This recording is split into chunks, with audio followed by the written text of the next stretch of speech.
ਹਾਂਜੀ। ਵਾਹਿਗੁਰੂ ਜੀ ਕਾ ਖਾਲਸਾ, ਵਾਹਿਗੁਰੂ ਜੀ ਕੀ ਫਤਿਹ।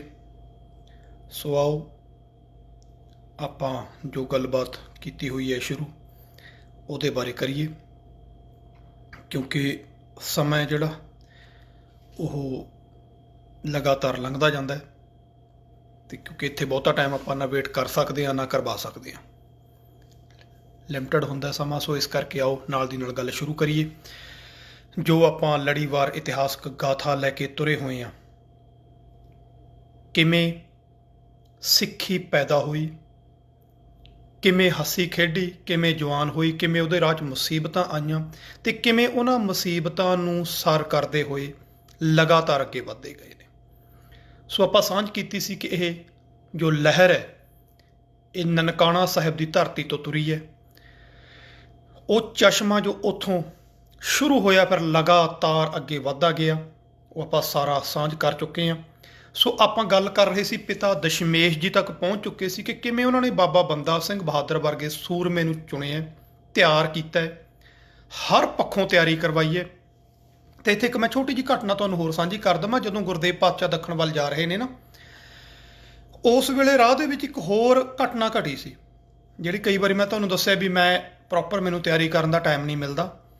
ਤੋ ਕੰਮ ਤੋਂ ਆਇੰਦਾ ਤੇ ਆ ਕੇ ਕਈ ਵਾਰੀ ਸਿੱਧਾ ਹੀ ਲਾਈਵ ਹੋ ਜਾਂਦੇ ਆ, ਤੇ ਕਈ ਵਾਰੀ ਥੋੜ੍ਹਾ ਜਿਹਾ ਹਲੇ ਸੈਟਿੰਗ ਨਹੀਂ ਬੈਠ ਰਹੀ, ਤੇ ਹੌਲੀ ਹੌਲੀ ਆਪਾਂ ਨੋਟਿਸ ਵਗੈਰਾ ਬਣਾ ਕੇ ਫਿਰ ਉਸ ਹਿਸਾਬ ਨਾਲ ਚੱਲਿਆ ਕਰਾਂਗੇ। ਹਲੇ ਬਹੁਤ ਘੱਟ ਤਿਆਰੀ ਹੁੰਦੀ ਹੈ। ਸੋ ਜਦੋਂ ਪਾਤਸ਼ਾਹ ਜਾ ਰਹੇ ਨੇ ਤੇ ਰਾਹ ਦੇ ਵਿੱਚ ਇੱਕ ਘਟਨਾ ਆਉਂਦੀ ਹੈ ਕਿ ਹਜ਼ੂਰ ਨੇ ਤੀਰ ਦੇ ਨਾਲ ਦਾਦੂ ਦੀ ਸਮਾਧ ਨੂੰ ਨਮਸਕਾਰ ਕੀਤੀ, ਜਿਹਨੂੰ ਆਪਾਂ ਮੱਥਾ ਟੇਕਣਾ ਕਹਿ ਦਿੰਦੇ ਹਾਂ। ਹੁਣ ਇਹ ਘਟਨਾ ਜਿਹੜੀ ਬੜੀ ਵੱਡੀ ਆਪਦੇ ਆਪ 'ਚ, ਹਥਿਆਰਾਂ ਦੇ ਨਾਲ ਤੁਹਾਨੂੰ ਪਤਾ ਹੈ ਅੱਜ ਵੀ ਸਲਾਮੀਆਂ ਦਿੱਤੀਆਂ ਜਾਂਦੀਆਂ ਨੇ। ਜਦੋਂ ਕੋਈ ਆਫੀਸਰ ਦੀ ਡੈਥ ਹੋ ਜਾਂਦੀ ਹੈ, ਪੁਲਿਸ ਵਾਲੇ ਦੀ ਜਾਂ ਫੌਜ 'ਚ, ਤਾਂ ਬੰਦੂਕਾਂ ਦੇ ਨਾਲ, ਰਫਲਾਂ ਦੇ ਨਾਲ, ਰਫਲ ਝੁਕਾ ਕੇ ਸਲਾਮੀ ਦਿੱਤੀ ਜਾਂਦੀ ਹੈ। ਉਹਨਾਂ ਵੇਲਾ ਤੀਰ ਤਲਵਾਰਾਂ ਹੁੰਦੀਆਂ ਸੀ। ਅੱਜ ਵੀ ਤੁਸੀਂ ਦੇਖਿਆ ਹੋਊਗਾ ਜਿਹੜੀ ਕਿਰਪਾਨ ਹੈ ਨਾ, ਉਹ ਸਾਰੇ ਹਥਿਆਰਾਂ ਦੀ ਮਾਂ ਹੈ ਅੱਜ ਵੀ। ਭਾਵੇਂ ਅੱਜ ਤੋਪਾਂ, ਟੈਂਕ, ਰਾਕਟ ਸਭ ਕੁਝ ਆ ਚੁੱਕੇ ਹੈ, ਪਰ ਤੁਸੀਂ ਫੌਜ ਨੂੰ ਜਦੋਂ ਦੇਖੋਗੇ, ਫੌਜ ਦੀ ਅਗਵਾਈ ਕਿਸੇ ਵੀ ਦੇਸ਼ ਵਿੱਚ ਤੁਸੀਂ ਦੇਖ ਸਕਦੇ ਹੋ, ਫੌਜ ਦੀ ਅਗਵਾਈ ਮੂਹਰੇ ਕਿਰਪਾਨ ਵਾਲਾ ਬੰਦਾ ਕਰ ਰਿਹਾ ਹੁੰਦਾ, ਉਹਦੇ ਹੱਥ 'ਚ ਕਿਰਪਾਨ ਹੁੰਦੀ ਹੈ। ਸੋ ਇਹ ਬੜੀ ਵੱਡੀ ਗੱਲ ਹੈ। ਕਿਰਪਾਨ ਹੈ ਜਿਹੜੀ, ਉਹ ਅੱਜ ਵੀ ਸਾਰੇ ਹਥਿਆਰਾਂ ਦੀ ਮਾਂ ਹੈ। ਸੋ ਉਸ ਵੇਲੇ ਹਜ਼ੂਰ ਨੇ ਤੀਰ ਦੇ ਨਾਲ ਦਾਦੂ ਦੀ ਸਮਾਧ ਨੂੰ ਨਮਸਕਾਰ ਕੀਤੀ ਹੈ। ਨੋਰਮਲੀ ਕਿਸੇ ਨੂੰ ਕੁਝ ਨਹੀਂ ਕਿਹਾ, ਸਿਰਫ ਨਮਸਕਾਰ ਕੀਤੀ। ਨਮਸਕਾਰ ਕੀਤੀ ਅਤੇ ਸਿੰਘਾਂ ਨੇ ਘੋੜੇ ਦੀਆਂ ਲਗਾਮਾਂ ਫੜ ਲਈਆਂ। ਕਹਿੰਦੇ ਮਹਾਰਾਜ, ਕਹਿੰਦੇ ਹਾਂ ਕਹਿੰਦੇ ਥੱਲੇ ਆ ਜਾਓ। ਕਹਿੰਦੇ ਕੀ ਹੋ ਗਿਆ? ਕਹਿੰਦੇ ਪਹਿਲਾਂ ਘੋੜੇ ਤੋਂ ਥੱਲੇ ਆਓ। ਹਜ਼ੂਰ ਆ ਕੇ ਕਹਿੰਦੇ ਦੱਸੋ ਭਾਈ। ਕਹਿੰਦੇ ਸਾਨੂੰ ਤਾਂ ਰੋਕਦੇ ਹੋ ਵੀ ਮੜੀਆਂ ਮਸਾਣਾਂ ਨੂੰ ਪੂਜਣਾ ਨਹੀਂ, ਕਬਰਾਂ ਨੂੰ ਮੱਥੇ ਨਹੀਂ ਟੇਕਣੇ, ਸਮਾਧਾਂ ਨੂੰ ਮੱਥੇ ਨਹੀਂ ਟੇਕਣੇ। ਸਾਨੂੰ ਤੁਸੀਂ ਹੁਕਮ ਦਿੱਤਾ ਹੋਇਆ ਹੈ ਕਿ ਸਿੱਖ ਨੇ, ਖਾਲਸੇ ਨੇ ਗੁਰੂ ਗ੍ਰੰਥ ਸਾਹਿਬ ਜੀ ਤੋਂ ਬਿਨਾਂ, ਅਕਾਲ ਪੁਰਖ ਤੋਂ ਬਿਨਾਂ ਕਿਤੇ ਵੀ ਦਰ ਤੇ ਸਿਰ ਨਹੀਂ ਝੁਕਾਉਣਾ, ਤੇ ਤੁਸੀਂ ਕਿਵੇਂ ਝੁਕਾਇਆ? ਤੁਸੀਂ ਵੀ ਸਿੱਖੋ। ਉਹ ਕਹਿੰਦੇ ਮੈਂ ਤੁਹਾਡਾ ਗੁਰੂ ਹਾਂ। ਕਹਿੰਦੇ ਬੇਸ਼ੱਕ ਗੁਰੂ ਹਾਂ, ਜੋ ਤੁਸੀਂ ਸਾਨੂੰ ਸਿੱਖਿਆ ਦਿੱਤੀ ਹੈ ਮਹਾਰਾਜ, ਉਹਦੇ ਮੁਤਾਬਕ ਤੁਸੀਂ ਅਵੱਗਿਆ ਕੀਤੀ ਹੈ। ਜੋ ਕੁਝ ਤੁਸੀਂ ਸਾਨੂੰ ਪੜ੍ਹਾਇਆ, ਜੋ ਸਾਹਿਬ ਸ਼੍ਰੀ ਗੁਰੂ ਗ੍ਰੰਥ ਸਾਹਿਬ ਜੀ ਮਹਾਰਾਜ ਜੀ ਦੀ ਸਿੱਖਿਆ, ਉਹਦੇ ਮੁਤਾਬਕ ਤੁਸੀਂ ਗਲਤੀ ਕੀਤੀ ਹੈ, ਔਰ ਇਹ ਗਲਤੀ ਤੁਸੀਂ ਕੀਤੀ ਹੈ ਜਿਹੜੀ ਇਹਦੀ ਤੁਹਾਨੂੰ ਸਜ਼ਾ ਮਿਲੂ।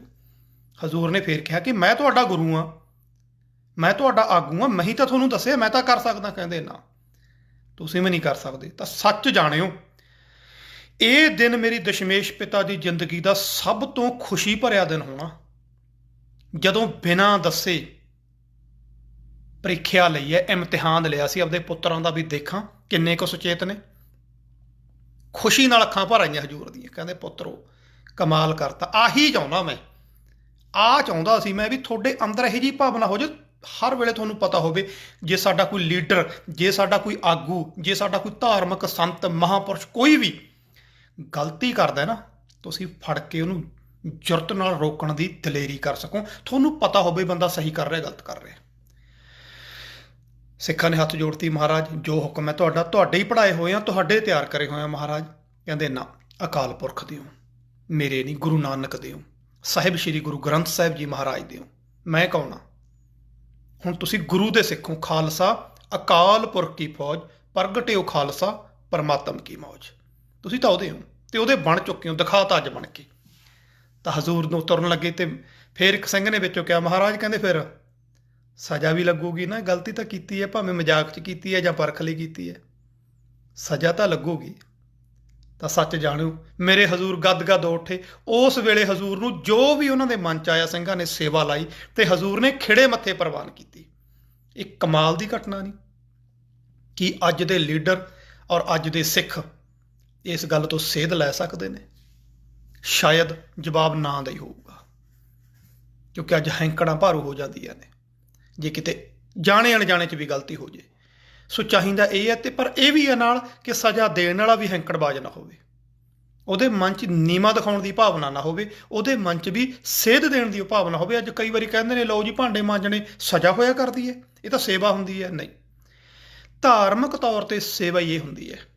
ਇਹ ਧਾਰਮਿਕ ਸੇਵਾਵਾਂ ਹੁੰਦੀਆਂ ਨੇ। ਧਰਮ ਦੇ ਵਿੱਚ ਕੋਈ ਇਹ ਨਹੀਂ ਕਿ ਪੁੱਠਾ ਲਟਕਾ ਲਓ, ਧਰਮ 'ਚ ਇਹ ਨਹੀਂ ਕਿ ਹੁਣ ਡਾਂਗ ਚੱਕ ਲਓ। ਧਰਮ ਸਹਿਣਸ਼ੀਲਤਾ ਹੀ ਸਿਖਾਉਂਦਾ ਹੈ, ਤੇ ਸੇਵਾ ਦਾ ਮੀਨਿੰਗ ਹੈ ਉਹਨੂੰ ਰਿਲੀਜ਼ ਕਰਾਉਣਾ, ਅਹਿਸਾਸ ਹੀ ਕਰਾਉਣਾ, ਹੋਰ ਕੁਝ ਨਹੀਂ ਹੁੰਦਾ ਵੱਡਾ। ਨਾ ਉਹਨੂੰ ਫਾਂਸੀ ਲਾਈ ਜਾ ਸਕਦੀ ਹੈ, ਨਾ ਉਮਰ ਕੈਦਾਂ ਹੋ ਸਕਦੀਆਂ ਨੇ। ਧਾਰਮਿਕ ਸੇਵਾਵਾਂ ਹੀ ਇੱਦਾਂ ਹੁੰਦੀਆਂ ਨੇ। ਸੋ ਖੈਰ, ਹਜ਼ੂਰ ਨੇ ਜਦੋਂ ਅੱਗੇ ਤੁਰੇ ਨੇ ਤਾਂ ਆਪਾਂ ਸਾਂਝ ਕਰ ਚੁੱਕੇ ਹਾਂ ਕਿ ਉਹ ਆਪਣਾ ਖਾਸਮ ਖਾਸ ਯੋਧਾ, ਜਿਹੜਾ ਤੁਹਾਨੂੰ ਦੱਸਿਆ ਵੀ ਤਿਆਰ ਕੀਤਾ ਹੋਇਆ ਕਈ ਸਾਲ ਲਾ ਕੇ, ਮਹਾਬਲੀ ਅਸਲੀ ਬੰਦਾ ਜਿਹਨੂੰ ਖਿਤਾਬ ਬਹਾਦਰ ਦਾ ਬਖਸ਼ਿਆ, ਜਿਨ੍ਹਾਂ ਨੂੰ ਆਪਾਂ ਬਾਬਾ ਬੰਦਾ ਸਿੰਘ ਜੀ ਬਹਾਦਰ ਕਹਿੰਦੇ ਆ, ਉਹਨੂੰ ਥਾਪੜਾ ਦੇ ਦਿੱਤਾ। 5 ਪਿਆਰੇ ਉਹਦੇ ਰਹਿਨੁਮਾਈ 'ਚ ਕੀਤੇ ਨੇ, ਕਾਹਨ ਸਿੰਘ, ਵਿਨੋਦ ਸਿੰਘ, ਬਾਜ ਸਿੰਘ, ਰਣ ਸਿੰਘ ਤੇ ਭਾਈ ਦਇਆ ਸਿੰਘ। ਇਹ 5 ਪਿਆਰੇ ਪੰਚਾਇਤ, ਕਮਾਲ ਦੀ ਗੱਲ ਨਹੀਂ, ਬਾਦਸ਼ਾਹ ਦੇ ਰਹੇ ਨੇ ਸਾਨੂੰ ਤੇ ਨਾਲ ਪੰਚਾਇਤ ਦੇ ਰਹੇ ਨੇ ਜ਼ਿਊਰੀ। ਅੰਗਰੇਜ਼ਾਂ ਨੇ ਤਾਂ ਬੜੇ ਚਿਰ ਬਾਅਦ ਸ਼ੁਰੂ ਕੀਤੀ ਹੋਣੀ। ਮਹਾਰਾਜਾ ਰਣਜੀਤ ਸਿੰਘ ਨੇ ਇਹਨੂੰ ਖਤਮ ਕਰਤਾ ਸੀ, ਜਿੱਥੇ ਕਰਕੇ ਸਾਡੇ ਖਾਲਸਾ ਰਾਜ ਦਾ ਭੋਗ ਪਿਆ ਹੈ। ਆਪਾਂ ਅੱਗੇ ਸਾਂਝ ਕਰਾਂਗੇ। ਇਹ ਦੱਸਿਆ ਕਿ ਇਹਨਾਂ ਦੀ ਸਲਾਹ ਨਾਲ ਕੰਮ ਕਰਨਾ, ਜਿਹੜਾ ਕਰਨਾ ਹੈ। ਜੇ ਕੋਈ ਲੱਗੇ ਤਾਂ ਜ਼ਰੂਰ ਉਸ ਚੀਜ਼ ਤੇ ਵਿਚਾਰੀ ਜੇ ਤੈਨੂੰ ਇਹ ਕਿਸੇ ਗੱਲ ਤੋਂ ਸਮਝਾਉਣਗੇ ਜਾਂ ਰੋਕਣਗੇ। ਜੀ ਹਜ਼ੂਰ 5 ਤੀਰ ਆਪਣੇ ਪੱਥੇ 'ਚੋਂ ਹਜ਼ੂਰ ਨੇ ਸਪੈਸ਼ਲੀ ਬਖਸ਼ਿਸ਼ ਕੀਤੇ ਨੇ। ਤੁਹਾਨੂੰ ਦੱਸਿਆ ਉਹ ਖੰਡਾ ਵੀ ਬਖਸ਼ਿਸ਼ ਕੀਤਾ ਸੀ, ਜਿਹਦੇ ਨਾਲ ਅੰਮ੍ਰਿਤ ਦਾ ਬਾਟਾ ਤਿਆਰ ਹੋਇਆ ਸੀ, ਪਰ ਉਹ ਸਿੰਘਾਂ ਨੇ ਲੈ ਲਿਆ ਸੀ। ਤੇ ਉਹ ਕਿੱਥੇ ਹੈ ਇਹਦੇ ਬਾਰੇ ਹਲੇ ਕੋਈ ਜਾਣਕਾਰੀ ਨਹੀਂ, ਕਿਉਂਕਿ ਜੰਗਾਂ ਯੁੱਧਾਂ 'ਚ ਰਹੇ, ਬਹੁਤ ਕੁਛ ਹੈ। ਉਹ ਚਲੋ ਹੌਲੀ ਹੌਲੀ ਅੱਗੇ ਆਪਾਂ ਸਾਂਝ ਕਰਦੇ ਰਹਾਂਗੇ।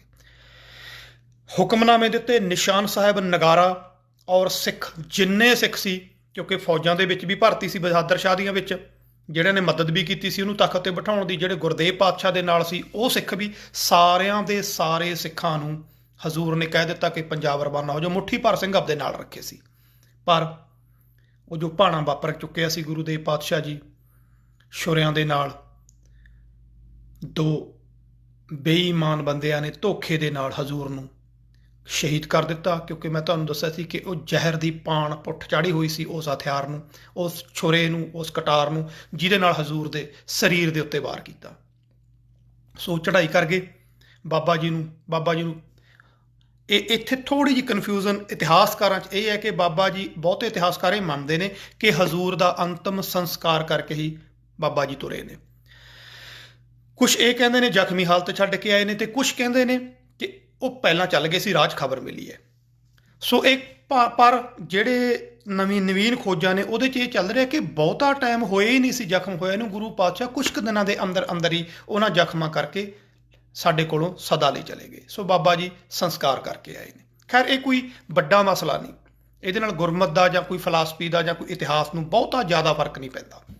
ਸੋ ਜਦੋਂ ਤੁਰੇ ਨੇ, ਸੋ ਤੁਹਾਨੂੰ ਦੱਸਿਆ ਵੀ ਕੱਲੀ ਗੱਲ ਔਰ ਸਾਰੀ ਘਟਨਾ ਉਹਦੇ ਅੰਦਰ ਸੀ। ਸਾਹਿਬਜ਼ਾਦਿਆਂ ਦੀਆਂ ਘਟਨਾਵਾਂ ਬਾਰ-ਬਾਰ ਜ਼ਿਕਰ ਚੱਲਦਾ ਸੀ ਸਿੱਖਾਂ ਵਿੱਚ। ਭਾਈ ਦਇਆ ਸਿੰਘ ਵਰਗਿਆਂ ਤੋਂ ਸੁਣੀਆਂ ਹੋਈਆਂ, ਹਰ ਸਿੱਖ ਕੋਲੋਂ ਖਬਰ ਆਉਂਦੀਆਂ ਸੀ, ਕਿਉਂਕਿ ਸੂਈਆ ਵਿਭਾਗ ਸੀ। ਚਮਕੌਰ ਦਾ ਸਾਕਾ, ਹਜ਼ੂਰ ਦੇ ਉੱਤੇ ਜੋ ਕਹਿਰ ਵਾਪਰਿਆ, ਸਭ ਖਬਰਾਂ ਸੀ ਉਹਦੇ ਕੋਲੇ। ਬਸ ਹੁਣ ਇਹ ਸੋਚ ਰਿਹਾ ਸੀ ਉੱਡ ਕੇ ਪਹੁੰਚ ਜਾ ਪੰਜਾਬ, ਵਸ ਨਹੀਂ ਸੀ ਚੱਲ ਰਿਹਾ। ਔਰ ਸਭ ਤੋਂ ਵੱਡੀ ਇਹ ਗੱਲ ਹੈ, ਜਿਹੜੇ ਆਮ ਬੰਦੇ ਕਹਿੰਦੇ ਨੇ ਕਿ ਬੰਦਾ ਸਿੰਘ ਅਣਜਾਣ ਸੀ, ਬੰਦਾ ਸਿੰਘ ਬਹਾਦਰ ਨੇ ਦੱਖਣ ਤੋਂ ਪੰਜਾਬ ਆਉਣ ਦਾ ਰੂਟ ਹੈ, ਜਿਹੜਾ ਰਸਤਾ ਉਹ ਰੱਖਿਆ, ਜਿਹੜਾ ਗੁਰੂ ਪਾਤਸ਼ਾਹ ਨੇ ਰੱਖਿਆ ਹੋਇਆ। ਉਸੇ ਨਕਸ਼ੇ ਤੇ ਚੱਲ ਕੇ ਆ ਰਹੇ ਨੇ। 19-21 ਦਾ ਫਰਕ ਹੈ। ਸੋ ਪਹਿਲਾ ਜਿਹੜਾ ਉਹਨਾਂ ਦਾ ਮੇਨ ਪੜਾਅ ਹੈ, ਤੁਹਾਨੂੰ ਦੱਸਿਆ ਖੰਡਾ ਸਹਿਰੀ ਕੀਤਾ ਉਹਨਾਂ ਨੇ। ਇਹ ਦੋ ਪਿੰਡ ਨੇ, ਖੰਡਾ ਤੇ ਸਹਿਰੀ ਨੂੰ ਇਕੱਠਾ ਪੜ੍ਹਿਆ ਜਾਂਦਾ ਜਾਂ ਬੋਲਿਆ ਜਾਂਦਾ। ਹੈਗੇ ਦੋ ਪਿੰਡ ਨੇ, 5-7 ਮੀਲ ਦਾ ਫਰਕ ਹੈ ਆਪਸ 'ਚ। ਇੱਥੇ ਪਹਿਲਾ ਪੜਾਅ ਕੀਤਾ ਔਰ ਸੈਂਕੜੇ ਸਿੱਖ ਭਾਈ ਬਾਬਾ ਜੀ ਦੇ ਨਾਲ ਨੇ। ਜਦੋਂ ਇੱਥੇ ਐ ਸਮਝ ਲਓ ਪੰਜਾਬ ਦੀਆਂ ਬਰੂਹਾਂ ਤੇ ਪਹੁੰਚ ਗਏ ਤਾਂ ਸਿੱਖਾਂ ਦੇ ਕਾਫਲੇ ਆ ਕੇ ਇਹਨਾਂ ਨਾਲ ਮਿਲਣ ਲੱਗੇ ਨੇ, ਕਿਉਂਕਿ ਖਬਰਾਂ ਪਹੁੰਚ ਚੁੱਕੀਆਂ ਨੇ। ਸਿੰਘ ਪਹਿਲੀ ਉਡੀਕ ਰਹੇ ਸੀ ਕਿ ਗੁਰੂ ਪਾਤਸ਼ਾਹ ਕਦੋਂ ਆਉਣ, ਤੇ ਇਹ ਵੀ ਪਤਾ ਲੱਗ ਗਿਆ ਕਿ ਮਹਾਰਾਜ ਨੇ ਬੰਦਾ ਸਿੰਘ ਨੂੰ ਤੋਰ ਦਿੱਤਾ ਉੱਥੋਂ ਜ਼ੁਲਮ ਦਾ ਨਾਸ਼ ਕਰਨ ਦੇ ਲਈ। ਅੱਗ ਲੱਗੀ ਹੋਈ ਸੀ ਜਿਹਦੀ ਪੂਰੀ ਤਰ੍ਹਾਂ ਤਿਆਰੀ ਕਰ ਗਏ ਸੀ ਗੁਰੂਦੇਵ ਪਾਤਸ਼ਾਹ। ਸਾਹਿਬਜ਼ਾਦਿਆਂ ਦੀ ਸ਼ਹਾਦਤ ਨੇ ਉਸ ਅੱਗ ਦੇ ਉੱਤੇ ਤੇਲ ਪਾਉਣ ਦਾ ਕੰਮ ਕੀਤਾ ਹੈ। ਹੁਣ ਹਰ ਸਿੱਖ ਇਹ ਭਾਵਨਾ ਲੈ ਕੇ ਬੈਠਾ ਸੀ, ਬਸ ਹੁਣ ਸਰਹੰਦ ਦੀ ਇੱਟ ਨਾਲ ਇੱਟ ਖੜਕਾਉਣੀ ਹੈ। ਹੁਣ ਵਜ਼ੀਰ ਖਾਨ ਨੂੰ ਜਿਉਂਦਾ ਨਹੀਂ ਛੱਡਣਾ। ਹਰ ਬੰਦੇ ਦੇ, ਔਰਤ ਮਰਦ ਦੇ ਅੰਦਰ ਇਹ ਘਰ ਘਰ ਚੁੱਕਿਆ ਸੀ। ਹੁਣ ਕੱਖ ਨਾ ਰਹੇ ਸਾਡਾ, ਪਰ ਤੇਰਾ ਵੀ ਹੁਣ ਕੱਖ ਨਹੀਂ ਰਹਿਣ ਦੇਣਾ। ਕਹਿੰਦੇ ਬੰਦਾ ਸਿੰਘ ਬਹਾਦਰ ਜਦੋਂ ਤੁਰਨ ਲੱਗਿਆ ਸੀ ਤਾਂ ਹਜ਼ੂਰ ਦੇ ਚਰਨਾਂ 'ਚ ਖੜ ਕੇ ਉਹਨੇ ਇੱਕ ਗੱਲ ਆਖੀ ਸੀ ਜੋ ਸੰਤ ਰਾਮ ਉਦਾਸੀ ਜੀ ਨੇ ਆਪਣੀ ਨਜ਼ਮ ਦੇ ਵਿੱਚ ਲਿਖੀ ਹੈ। ਕਹਿੰਦਾ ਬਾਪੂ ਵੇਖਦਾ ਰਹੀ ਹੁਣ ਤੂੰ ਬੈਠ ਕੰਢੇ, ਕਿਵੇਂ ਤਰਨ ਜੁਝਾਰ ਅਜੀਤ ਤੇਰੇ, ਟੁੱਬੀ ਮਾਰ ਕੇ ਸਰਸਾ ਦੇ ਰੋੜ ਵਿੱਚੋਂ ਕੱਢ ਲਊਂਗਾ ਸਾਰੇ ਹੀ ਗੀਤ ਤੇਰੇ। ਉਹ ਆਪਾਂ ਕਹਿੰਦੇ ਹਾਂ ਨਾ, ਬਹੁਤ ਵੱਡਾ ਗ੍ਰੰਥ, ਬਹੁਤ ਸਾਰੀਆਂ ਰਚਨਾਵਾਂ, 52 ਕਵੀਆਂ ਦੀਆਂ, 135 ਵਿਦਵਾਨਾਂ ਦਾ ਇਤਿਹਾਸ, 14 ਮਣ ਆਮ ਤੌਰ 'ਤੇ ਸਾਹਿਤ ਕਿਹਾ ਜਾਂਦਾ, ਉਹ ਰੁੜ ਗਿਆ ਸੀ। ਉਹਦੀ ਗੱਲ ਕਰ ਰਿਹਾ ਕਿ ਉਹ ਸਾਰੇ ਗੀਤ ਕੱਢਾਂਗੇ ਹੁਣ ਤੇਰੇ। ਬਾਪੂ ਵੇਖਦਾ ਰਹੀ ਤੂੰ ਬੈਠ ਕੰਢੇ, ਕਿਵੇਂ ਤਰਨ ਜੁਝਾਰ ਅਜੀਤ ਤੇਰੇ, ਟੁੱਬੀ ਮਾਰ ਕੇ ਸਰਸਾ ਦੇ ਰੋੜ ਵਿੱਚੋਂ ਕੱਢ ਲਵਾਂਗੇ ਸਾਰੇ ਹੀ ਗੀਤ ਤੇਰੇ। ਉਹ ਕੱਚੀ ਚਮਕੌਰ ਦੀ ਗੜੀ ਮੂਹਰੇ ਕਿਲਾ ਦਿੱਲੀ ਦਾ ਅਸੀਂ ਝੁਕਾ ਦਿਆਂਗੇ, ਝੋਰਾ ਕਰੀ ਨਾ ਕਿਲੇ ਆਨੰਦਪੁਰ ਦਾ, ਕੁੱਲੀ ਕੁੱਲੀ ਨੂੰ ਕਿਲਾ ਬਣਾ ਦਿਆਂਗੇ। ਤਾਂ ਮਾਛੀਵਾੜੇ ਦੇ ਸੱਥਰ ਦੇ ਗੀਤ ਵਿੱਚੋਂ ਅਸੀਂ ਉੱਠਾਂਗੇ ਚੰਡੀ ਦੀ ਵਾਰ ਬਣ ਕੇ, ਜਿਨ੍ਹਾਂ ਕੰਡਿਆਂ ਨੇ ਦਿੱਤਾ ਨਾ ਸੌਣ ਤੈਨੂੰ ਛਾਂਗ ਦਿਆਂਗੇ ਖੰਡੇ ਦੀ ਧਾਰ ਬਣ ਕੇ। ਬਾਪੂ ਕੌਮੀ ਇੱਕ ਸੱਚੇ ਸਰਦਾਰ ਤਾਈਂ ਪੀਰ ਉੱਚ ਦਾ ਵੀ ਬਣਨਾ ਪੈ ਸਕਦਾ। ਬਾਪੂ ਕੌਮੀ ਇੱਕ ਸੱਚੇ ਸਰਦਾਰ ਤਾਈਂ ਪੀਰ ਉੱਚ ਦਾ ਵੀ ਬਣਨਾ ਪੈ ਸਕਦਾ। ਖੂਨ ਪੁੱਤਰਾਂ ਦੇ ਨਾਲ ਤਾਂ ਜ਼ਫਰਨਾਮਾ ਤੇਰੀ ਕਲਮ ਨੂੰ ਵੀ ਘੜਨਾ ਪੈ ਸਕਦਾ।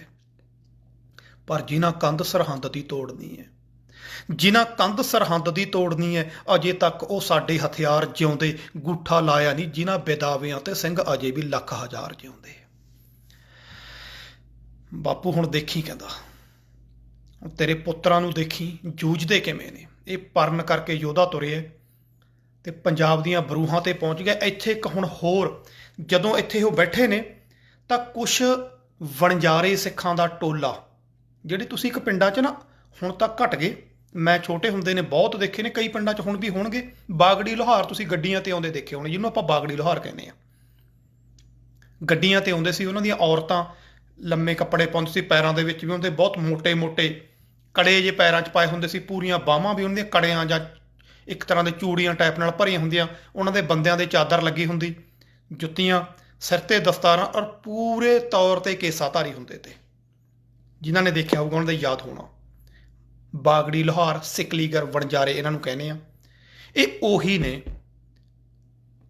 ਨੇ ਜਿਹੜੇ ਜੰਗਲਾਂ 'ਚ ਰਹੇ ਹੋਏ ਤੇ। ਅਸੀਂ ਉਹਨਾਂ ਨੂੰ ਅੱਜ ਵੀ ਨਹੀਂ ਸਾਂਭਿਆ। 10 ਕਰੋੜ ਗਿਣਤੀ ਦੱਸੀ ਜਾਂਦੀ ਹੈ ਹਿੰਦੁਸਤਾਨ 'ਚ ਅੱਜ ਵੀ ਇਹਨਾਂ ਦੀ, ਜਿਹਨੂੰ ਅਸੀਂ ਸਾਂਭ ਨਹੀਂ ਸਕੇ। ਔਰ ਸਿੱਖ ਨੇ ਸਾਰੇ, ਇਹਨਾਂ ਦਾ ਸਾਰੇ ਕਾਰੋ ਵਿਹਾਰ ਗੁਰੂ ਗ੍ਰੰਥ ਸਾਹਿਬ ਜੀ ਦੇ ਦੁਆਲੇ ਹੁੰਦੇ ਸੀ। ਵਿਆਹ ਸ਼ਾਦੀਆਂ ਗੁਰੂ ਗ੍ਰੰਥ ਸਾਹਿਬ ਦੁਆਲੇ ਹੁੰਦੀਆਂ ਸੀ।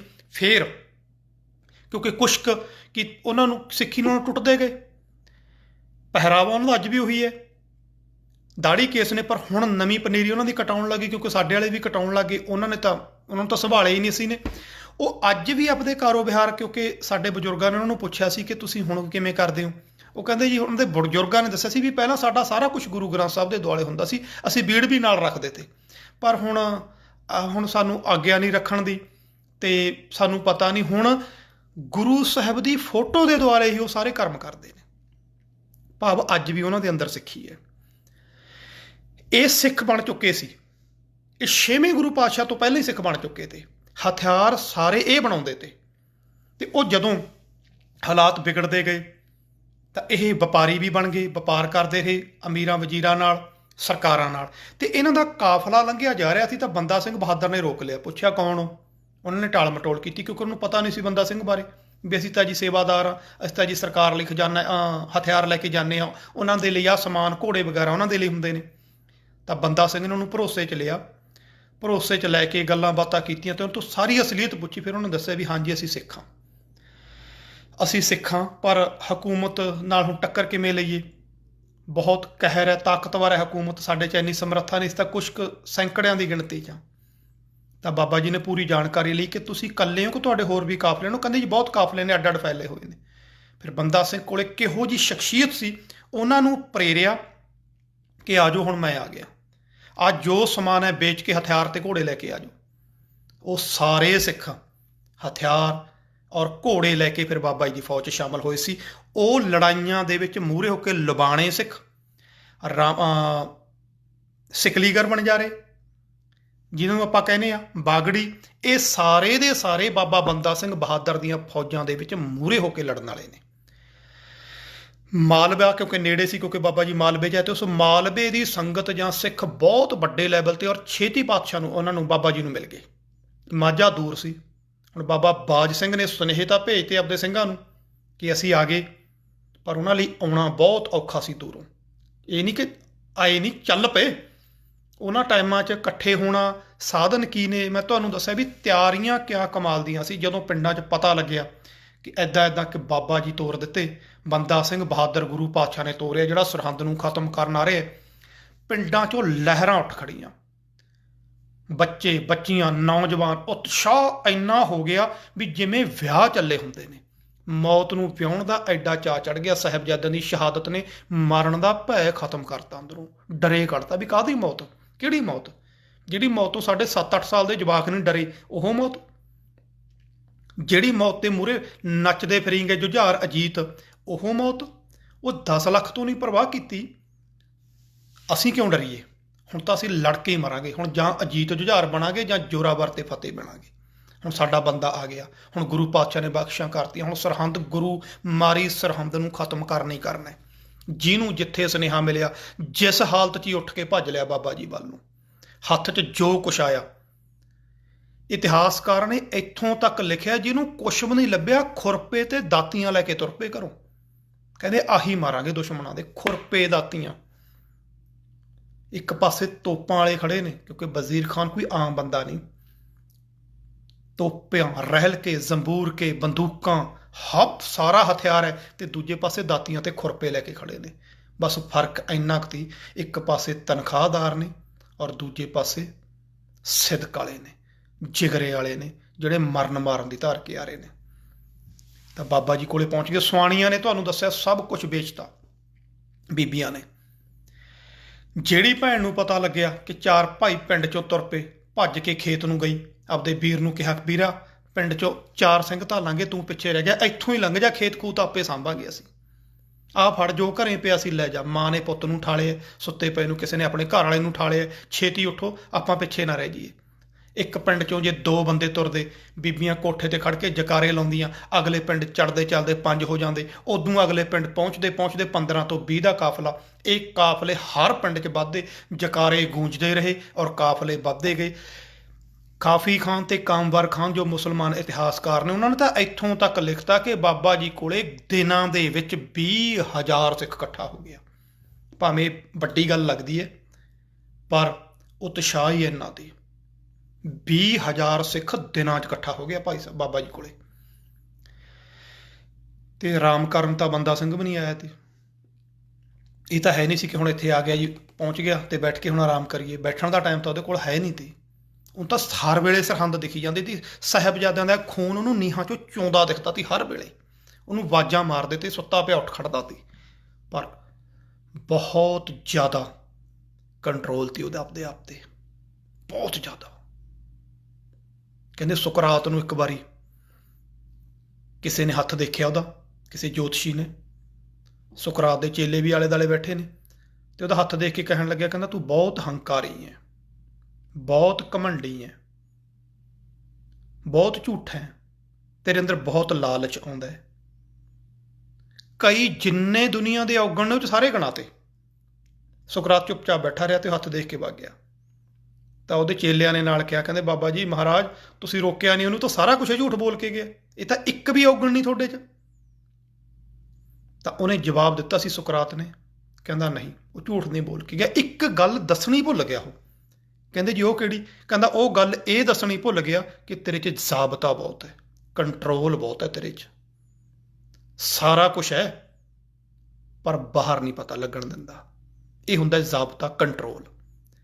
ਕਹਿੰਦਾ ਆਹ ਨਹੀਂ ਬਸ ਉਹਨੇ ਦੱਸਿਆ, ਬਾਕੀ ਠੀਕ ਸੀ।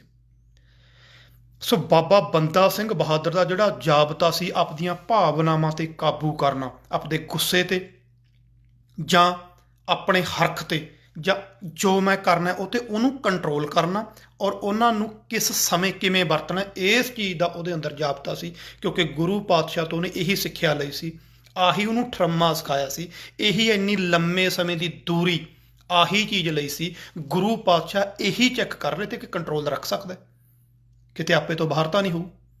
38 ਸਾਲ ਦੀ ਉਮਰ ਐਨ ਪਰਪੱਕ ਉਮਰ ਹੁੰਦੀ ਹੈ, ਜਵਾਨੀ ਵਾਲਾ ਜੋਸ਼ ਦੇ ਨਾਲ ਨਾਲ ਹੋਸ਼ ਵੀ ਆ ਜਾਂਦਾ ਹੈ, ਕਿਉਂਕਿ ਜਦੋਂ ਚੜ੍ਹਦੀ ਜਵਾਨੀ ਹੁੰਦੀ ਹੈ ਚ ਨਿਰਾ ਜੋਸ਼ ਹੁੰਦਾ ਹੈ, ਅੱਗ ਦੀ, ਤਾਂ ਹੀ ਕਹਿੰਦੇ ਨੇ ਅੱਗ ਦੀ ਲਾਟ ਹੁੰਦੀ ਹੈ ਜਿਹੜੀ ਚੜ੍ਹਦੀ ਜਵਾਨੀ ਹੈ।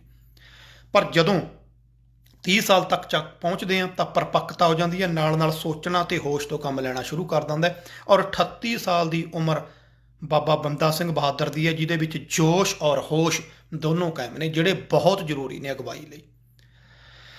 ਸੋ ਇਹ ਜੋਸ਼ ਤੇ ਹੋਸ਼ ਲੈ ਕੇ ਸਭ ਤੋਂ ਪਹਿਲਾ ਜਿਹੜਾ ਉਹਨਾਂ ਨੇ ਕੰਮ ਕੀਤਾ ਉਹ ਹੈ ਸੋਨੀਪਤ।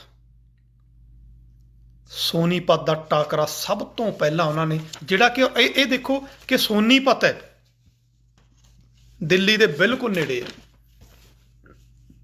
ਰਾਜਧਾਨੀ ਦੇ ਜਮਾਂ ਨੇੜੇ, ਪਰ ਜਿੱਥੇ ਇਹੋ ਜਿਹੇ ਤੂਫਾਨ ਵਰਗੇ ਯੋਧੇ ਆਏ ਹੋਣ, ਕਿਹੜਾ ਸੋਨੀਪਤ ਔਰ ਕਿਹੜੀ ਦਿੱਲੀ, ਪਲਾਂ ਦੇ ਵਿੱਚ ਸੋਨੀਪਤ ਨੂੰ ਫਤਿਹ ਕਰ ਲਿਆ, ਪਲਾਂ ਦੇ ਵਿੱਚ। ਆਉਣਾ ਹੀ ਸੁਣ ਕੇ ਉੱਥੋਂ ਦੇ ਜਿਹੜੇ ਹਾਕਮ ਸੀ, ਉਹਦਾ ਬਾਬਾ ਜੀ ਦਾ ਆਉਣਾ ਸੁਣ ਕੇ ਹੀ ਨਜ਼ਰਾਨੇ ਲੈ ਕੇ ਖੜੇ ਹੋ ਗਏ, ਹੁਕਮ ਕਰੋ ਜੀ। ਉੱਥੇ ਚੌਂਕੀ ਬਿਠਾਤੀ, ਸਿੱਖ ਚੌਂਕੀ ਕਾਇਮ ਕਰਤੀ, ਆਪਦੀ ਨਹੀਂ, ਪੰਚਾਇਤ ਉੱਥੋਂ ਦੀ, ਕਿਉਂਕਿ ਪੰਚਾਇਤੀ ਰਾਜ ਕਾਇਮ ਕਰਨ ਦੀ ਜਿਹੜੀ ਪਿਰਤ ਹੈ ਉਹ ਬਾਬਾ ਬੰਦਾ ਸਿੰਘ ਬਹਾਦਰ ਨੇ ਸ਼ੁਰੂ ਕੀਤੀ ਹੈ। ਕਿਸੇ ਇੱਕ ਨੂੰ ਨਹੀਂ, ਪੰਚਾਇਤ ਬਣਾ ਦਿੰਦੇ ਤੇ ਲੋਕਲ ਲੋਕਾਂ ਦੀ ਉੱਥੋਂ ਦੇ ਦੀ। ਔਰ ਕਿਉਂਕਿ ਖਜ਼ਾਨੇ ਵੀ ਪਹੁੰਚਣੇ ਸ਼ੁਰੂ ਹੋ ਗਏ, ਫਿਰ ਜਦੋਂ ਉਹਨੂੰ ਫਤਿਹ ਕੀਤਾ, ਹੁਣ ਤੁਹਾਨੂੰ ਦੱਸਿਆ ਵੀ ਬੈਠਣ ਦਾ ਟਾਈਮ ਕਿੱਥੇ ਤੇ ਉਹਨਾਂ ਕੋਲੇ, ਜਾਂ ਜਿੱਤ ਦਾ ਜਸ਼ਨ ਮਨਾਉਣ ਦਾ ਟਾਈਮ ਤੇ ਨਾਲ ਦੀ ਨਾਲ ਘੋੜਿਆਂ ਤੇ ਫਿਰ ਪਾਲੀਆਂ ਕਾਠੀਆਂ, ਕਹਿੰਦੇ ਚਲੋ ਅੱਗੇ।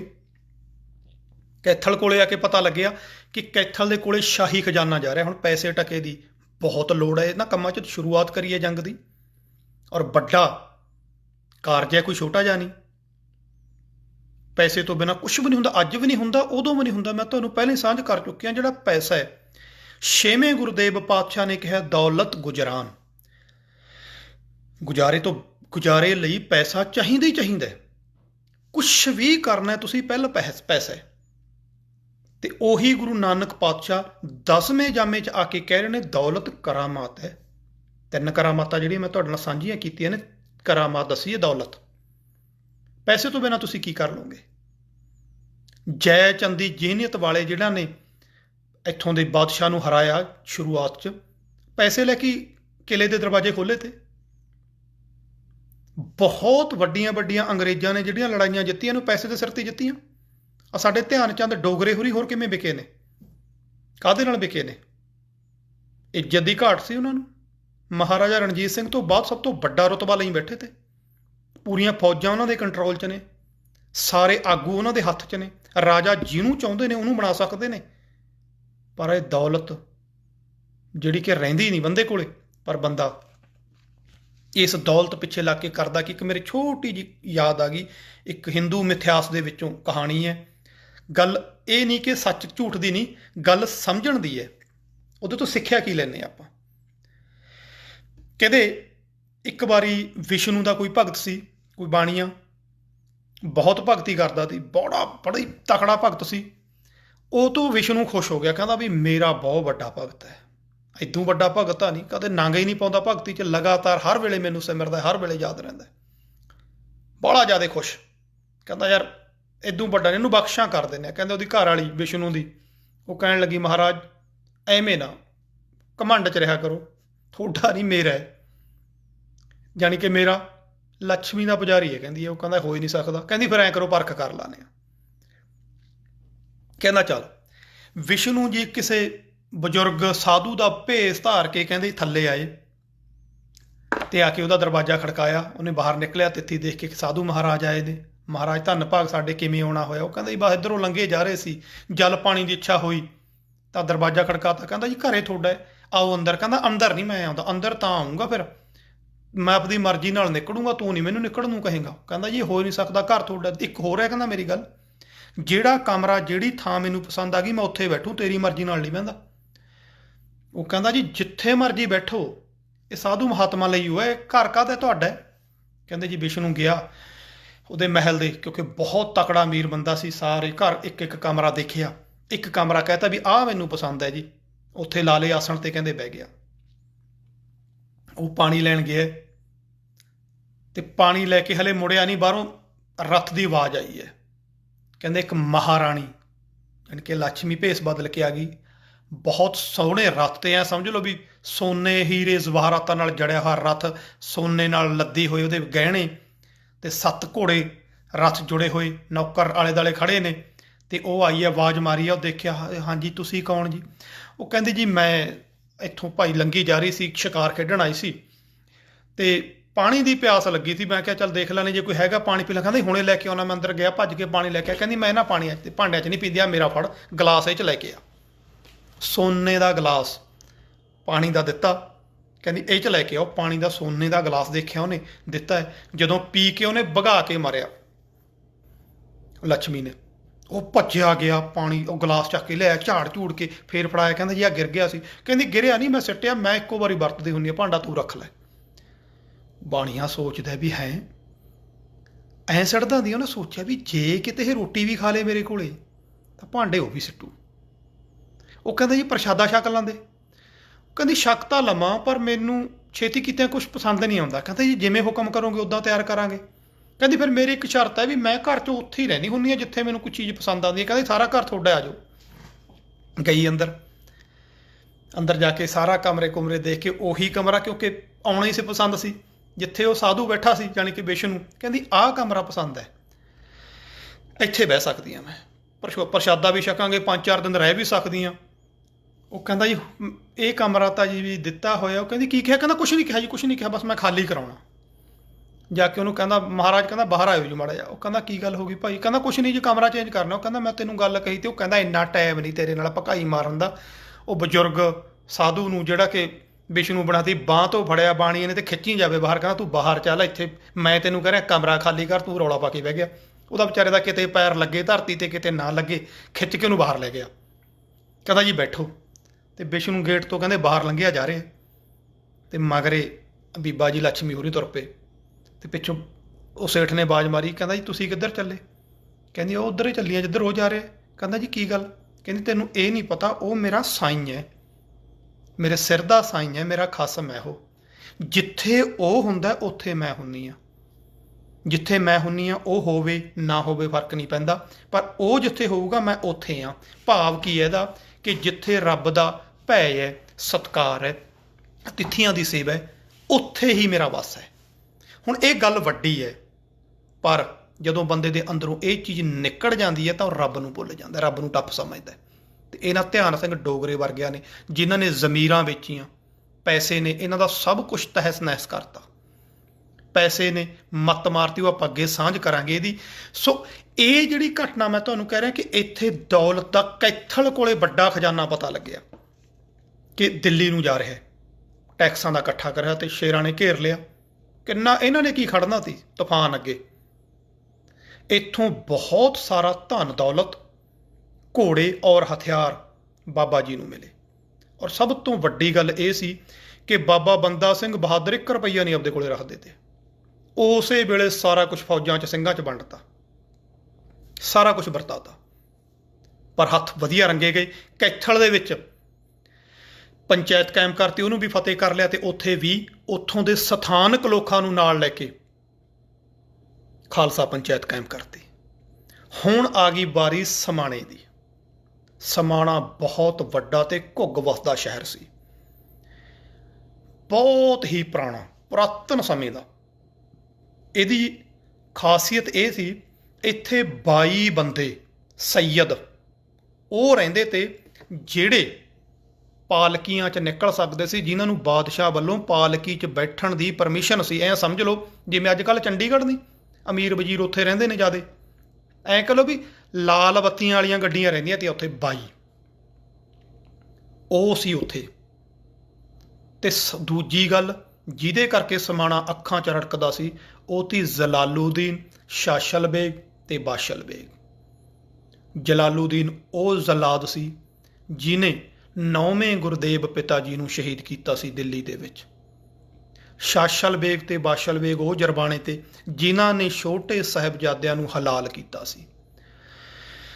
ਅੱਖਾਂ 'ਚ ਰੜਕਦਾ ਤੇ ਇਕੱਲਾ ਇਹ ਨਹੀਂ ਕਿ ਇਹਨਾਂ ਕਰਕੇ ਹੀ ਆਏ ਨੇ। ਬੰਦਾ ਸਿੰਘ ਬਹਾਦਰ ਦੀ ਦੂਰਅੰਦੇਸ਼ੀ ਇਹ ਤੀ, ਉਹਨੂੰ ਪਤਾ ਸੀ ਕਿ ਮੈਂ ਜੇ ਸਰਹੰਦ ਨੂੰ ਫਤਿਹ ਕਰਨਾ, ਪਹਿਲਾਂ ਇਹਦੇ ਖੰਭ ਝਾੜਨੇ ਪੈਣਗੇ ਸਰਹੰਦ ਤੇ। ਉਹ ਆ ਚੁੱਕੇ ਆ ਪਹਿਲਾਂ ਇੱਧਰ, ਕੱਲੀ ਕੱਲੀ ਚੀਜ਼ ਤਾਂ ਦੇਖੀ ਫਿਰਦਾ ਹੈ। ਈਵਨ ਕਿ ਇਤਿਹਾਸਕਾਰਾਂ ਨੇ ਤਾਂ ਇੱਥੋਂ ਤੱਕ ਵੀ ਲਿਖਿਆ ਕਿ ਉਹ ਬਹਾਦਰ ਸ਼ਾਹ ਦੀਆਂ ਫੌਜਾਂ ਨਾਲ ਵੀ ਆਇਆ, ਜਦੋਂ ਸ਼ਹਿਜ਼ਾਦਾ ਮੁਅੱਜ਼ਮ ਰਾਜਿਆਂ ਨੂੰ ਦਬਾਉਣ ਲਈ ਆਇਆ, ਉਸ ਵੇਲੇ ਵੀ ਇਹ ਫੌਜਾਂ ਦੇ ਵਿੱਚ ਨਾਲ ਸੀ। ਡਾਕਟਰ ਸੁਖਦਿਆਲ ਸਿੰਘ ਵਰਗੇ ਲਿਖਦੇ ਨੇ ਕਿ ਇਹ ਨਾਲ ਸੀ। ਇਹ ਦੇਖ ਚੁੱਕਿਆ ਸਰਹੰਦ ਦੀ ਤਾਕਤ ਕੀ ਹੈ, ਸਰਹੰਦ ਨੂੰ ਮਦਦ ਕਿੱਥੋਂ ਕਿੱਥੋਂ ਆਉਣੀ ਹੈ, ਕਿਹੜੀ ਚੌਂਕੀ 'ਚ ਕਿੰਨੀ ਕੁ ਫੌਜ ਹੈ, ਕਿਹੜੇ ਕਿਲੇ 'ਚ ਕੀ ਕੁਛ ਹੈ, ਇਹਨੂੰ ਸਾਰਾ ਕੁਛ ਪਤਾ ਸੀ। ਸੋ ਸਰਹੰਦ ਦਾ ਇਹਨੂੰ ਪਤਾ ਸੀ। ਆਮ ਫੌਜੀ ਨਹੀਂ ਹੈਗਾ ਉਹ, ਆਮ ਚੌਂਕੀ ਨਹੀਂ ਵੀ ਸਰਹੰਦ ਨੂੰ ਜਾ ਕੇ ਫਤਿਹ ਕਰ ਲਓ। ਕਿੱਥੋਂ ਕਿੱਥੋਂ ਉਹਦੀ ਮਦਦ ਆਊਗੀ। ਦਿੱਲੀ ਵੀ ਨੇੜੇ ਹੀ ਹੈ, ਕੋਈ ਬਹੁਤੀ ਦੂਰ ਨਹੀਂ। ਸੋ ਉਹਨੇ ਦੇਖ ਲਿਆ ਇਹਨੂੰ ਪਹਿਲਾਂ ਝਾੜਦਾਂ ਵਾਲੇ ਦਾਲੋਂ, ਇਹਦੀਆਂ ਬਾਹਾਂ ਵੱਢਣੀਆਂ ਨੇ ਪਹਿਲਾਂ ਸਰਹੰਦ ਦੀਆਂ। ਬਹੁਤ ਵੱਡੀ ਫੌਜ ਸਮਾਣੇ 'ਚ ਵੀ ਹੈ। ਇਹ 22 ਦੇ 22 ਬੰਦਿਆਂ ਨੂੰ ਕਿਲੇ ਬਣਾਉਣ ਦੀ ਆਗਿਆ ਸੀ ਕਿ ਕਿਲੇ ਬਣਾ ਲਓ। ਵੱਡੀਆਂ ਗੜੀਆਂ ਕਿਲੇ ਬਣਾਏ ਹੋਏ ਨੇ, ਹਰੇਕ ਕੋਲੇ ਫੌਜਾਂ ਨੇ, ਹਥਿਆਰਾਂ ਦਾ ਜ਼ਖੀਰਾ ਹੈ, ਅਮੀਰ ਵਜ਼ੀਰਾਂ ਦਾ ਘਾਟਾ ਕੋਈ ਨਹੀਂ। ਪਰ ਹੁਣ ਦੂਜੇ ਪਾਸੇ ਕਲਗੀਧਰ ਦੇ ਲਾਡਲੇ ਨੇ, ਭਾਈ ਫਤਿਹ ਸਿੰਘ, ਆਲੀ ਸਿੰਘ, ਮਾਲੀ ਸਿੰਘ, ਨਗਾਈਆ ਸਿੰਘ, ਬੜੇ ਯੋਧੇ, ਬਾਬਾ ਬਾਜ ਸਿੰਘ ਵਰਗੇ। ਇਹ ਸਾਰੇ ਦੇ ਸਾਰੇ ਆਲੀ ਸਿੰਘ, ਮਾਲੀ ਸਿੰਘ, ਭਾਈ ਭਗਤੂ ਕਿਆਂ ਚੋਂ। ਤੇ ਪਟਿਆਲੇ ਵਾਲੇ ਰਾਜੇ ਆਪ ਤਾਂ ਨਹੀਂ ਆਏ, ਪਰ ਉਹਨਾਂ ਨੇ ਬੰਦੇ ਭੇਜਤੇ ਆਪਦੇ, ਤੇ ਕੁਛ ਦੌਲਤ ਭੇਜੀ ਮਦਦ ਦੇ ਲਈ। ਤੇ ਉਹ ਸਮਾਣੇ ਨੂੰ ਉਹਨਾਂ ਨੇ ਘੇਰਾ ਪਾਇਆ। ਉਹਨਾਂ ਨੇ ਸੋਚਿਆ ਵੀ ਨਹੀਂ ਸੀ, ਕਿਉਂਕਿ ਐਡੀ ਤਾਕਤ ਸੀ ਸਮਾਣੇ ਦੀ। ਸਮਾਣੇ ਵਾਲੇ ਜਿਹੜੇ ਉੱਥੋਂ ਦੇ ਸੈਯਦ ਸੀ, ਉੱਥੋਂ ਦੇ ਮਹਾਕਮ ਸੀ, ਉਹਨਾਂ ਨੇ ਕਲਪਨਾ ਵੀ ਨਹੀਂ ਕੀਤੀ ਵੀ ਸਾਡੇ ਤੱਕ ਕਿਹੜਾ ਪਹੁੰਚ ਜੂ। ਉਹ ਇਸੇ ਨਸ਼ੇ 'ਚ ਸੁੱਤੇ ਪਏ ਨੇ। ਪਰ ਸਵੇਰੇ ਇਹ ਸਮਝ ਲਓ ਵੀ ਮੇਬੀ 11 ਨਵੰਬਰ 11 ਔਰ 12 ਨਵੰਬਰ ਨੂੰ ਅਟੈਕ ਕੀਤਾ। ਇੱਕ ਦਿਨ ਦੇ ਅੰਦਰ ਅੰਦਰ ਸਮਾਣਾ ਫਤਿਹ ਕਰ ਲਿਆ, ਔਰ 10,000 ਬੰਦਾ ਵੱਢਿਆ ਸੀ ਸਮਾਣੇ ਦੇ ਅੰਦਰ। ਕਿਉਂਕਿ ਬਾਬਾ ਜੀ ਦੀਆਂ ਚੜ੍ਹਾਈਆਂ ਔਰ ਜਿੱਤਾਂ ਨੂੰ ਸੁਣ ਕੇ ਪਿੰਡਾਂ ਦੇ ਲੋਕ ਉੱਠ ਖੜੇ ਨਾਲ ਆ ਗਏ, ਤੇ ਜਿੱਥੇ ਜਿੱਥੇ ਖਬਰ ਪਹੁੰਚਦੀ ਗਈ ਨਾਲ ਆਉਂਦੇ ਗਏ। ਇੱਥੇ ਇਹ ਵੀ ਮੈਂ ਵਰਣਨਯੋਗ ਹੈ ਕਿ ਬਹੁਤ ਸਾਰੇ ਡਾਕੂ ਤੇ ਲੁਟੇਰੇ ਉਹ ਵੀ ਬਾਬਾ ਜੀ ਦੀ ਫੌਜ ਵਿੱਚ ਸ਼ਾਮਲ ਹੋ ਗਏ ਸੀ, ਲੁੱਟ ਮਾਰ ਦੀ ਨੀਅਤ ਨਾਲ। ਉਹ ਜ਼ਿਆਦਾ ਦਰਿੰਦਗੀ ਕਰ ਜਾਂਦੇ ਤੇ, ਲੁੱਟ ਖੋਹ ਵੀ ਜ਼ਿਆਦਾ ਕਰ ਜਾਂਦੇ ਤੇ, ਕਿਉਂਕਿ ਇਹੋ ਜਿਹੇ ਵੇਲੇ ਕੱਲੇ ਕੱਲੇ ਦਾ ਕੰਟਰੋਲ ਕਰਨਾ ਸੌਖਾ ਨਹੀਂ। ਕੰਟਰੋਲ ਉਦੋਂ ਹੁੰਦਾ ਜਦੋਂ ਤੁਸੀਂ ਸਥਾਪਿਤ ਹੋ ਜਾਓ, ਜਦੋਂ ਬੈਠ ਜਾਓ, ਜਦੋਂ ਰਾਜ ਕਰਨ ਲੱਗ ਜਾਓ, ਜਦੋਂ ਤੁਹਾਡੇ ਅੰਦਰ ਕਮਾਂਡ ਆ ਜੇ, ਉਦੋਂ ਤੁਸੀਂ ਲਾ ਆਰਡਰ ਦਾ ਕੰਟਰੋਲ ਕਰ ਸਕਦੇ ਹੋ। ਜਦੋਂ ਹਲੇ ਚੱਲੇ ਰਹੇ ਉੱਥੇ ਬਹੁਤਾ ਕੰਟਰੋਲ ਨਹੀਂ ਰਹਿੰਦਾ, ਪਰ ਫਿਰ ਵੀ ਬਾਬਾ ਜੀ ਦੀ ਬਾਜ ਅੱਖ ਹੁੰਦੀ ਸੀ ਸਾਰੇ ਪਾਸੇ। ਹਰ ਪਾਸੇ ਉਹਨਾਂ ਦੀ ਨਿਗਰਾਨੀ ਹੁੰਦੀ ਸੀ ਕਿ ਕੋਈ ਬੰਦਾ ਗਲਤ ਹਰਕਤ ਨਾ ਕਰੇ, ਕਿਸੇ ਗਰੀਬ ਮਾਰੀ ਨਾ ਹੋਵੇ, ਨਜਾਇਜ਼ ਨਾ ਹੋਵੇ।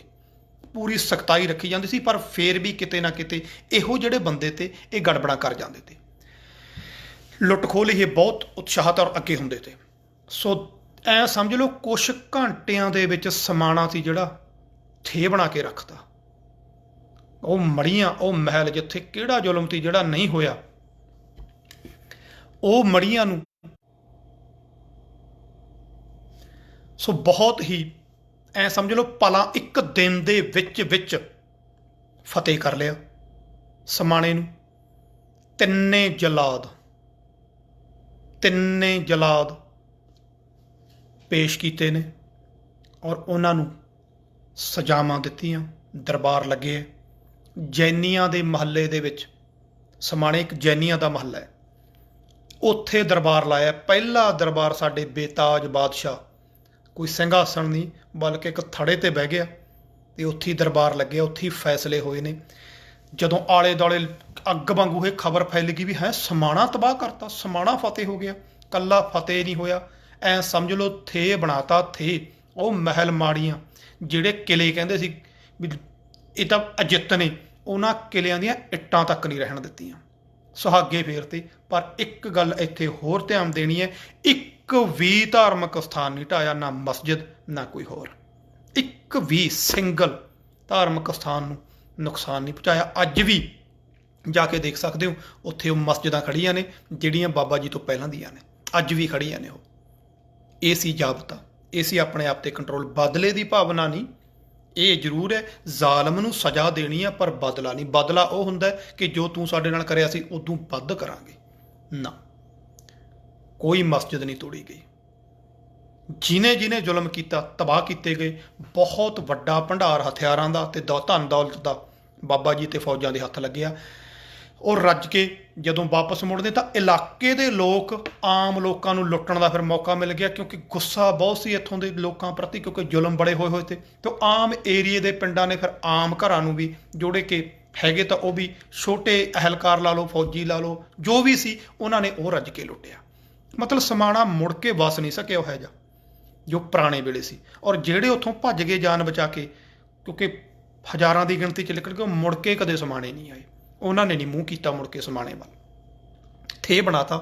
ਤੇ ਇਸ ਸਮਾਣੇ ਨੂੰ ਜਿੱਤ ਕੇ ਇੱਥੇ ਦਰਬਾਰ ਲਾਇਆ, ਔਰ ਦਰਬਾਰ ਲਾ ਕੇ ਇੱਥੋਂ ਦਾ ਜਿਹੜਾ ਨਾਇਬ ਸੂਬੇਦਾਰ ਜਿਹਨੂੰ ਆਪਾਂ ਕਹਿ ਦਈਏ, ਉਹ ਸਰਦਾਰ ਫਤਿਹ ਸਿੰਘ ਜੀ ਨੂੰ ਬਣਾਇਆ ਗਿਆ।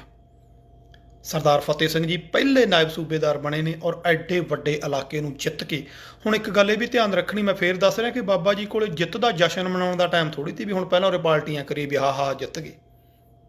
ਤੁਸੀਂ ਹੈਰਾਨੀ ਮੰਨੋ, ਉਹ ਇੱਕ ਦਿਨ ਜਿੱਤੇ ਨੇ, ਅਗਲੇ ਦਿਨ ਘੋੜੇ ਦੇ ਕਾਠੀ ਵੀ ਪਾ ਲਈ, ਕਹਿੰਦੇ ਅੱਗੇ ਚੱਲੋ, ਫਤਿਹ ਸਿੰਘ ਹੋਰੀ ਆਪੀ ਸਾਂਭਣਗੇ ਪ੍ਰਬੰਧ। ਉਦਣੇ ਆਰਾਕਿਆਂ ਤੇ ਕਾਠੀਆਂ ਪੈ ਗਈਆਂ, ਅੱਗੇ ਨੂੰ ਤੁਰ ਪਏ। ਅੱਗੇ ਕਿੱਧਰ ਜਾਏ ਨੇ? ਸਢੌਰਾ। ਸਢੌਰਾ ਤੁਹਾਨੂੰ ਦੱਸ ਦੇਵਾਂ ਪੀਰ ਬੁੱਧੂ ਸ਼ਾਹ ਜੀ ਦਾ ਪਿੰਡ ਹੈ, ਬਹੁਤ ਤਕੜਾ ਕਸਬਾ। ਹੁਣ ਪੀਰ ਬੁੱਧੂ ਸ਼ਾਹ ਜੀ ਕੌਣ ਨੇ? ਬਹੁਤ ਸਾਰਿਆਂ ਨੂੰ ਪਤਾ ਹੀ ਹੈ, ਮੈਂ ਥੋੜ੍ਹਾ ਜਿਹਾ ਸਾਂਝ ਕਰ ਜਾਵਾਂ। ਪੀਰ ਬੁੱਧੂ ਸ਼ਾਹ ਜੀ ਉਹ ਮੁਸਲਮਾਨ ਖੁਦਾ ਦੀ ਬੰਦਗੀ ਵਾਲਾ ਫਕੀਰ ਹੈ, ਜਿਹਨੇ ਭੰਗਾਣੀ ਦੇ ਯੁੱਧ ਵਿੱਚ ਪਿਤਾ ਦਸ਼ਮੇਸ਼ ਜੀ ਦੀ ਮਦਦ ਕੀਤੀ ਸੀ।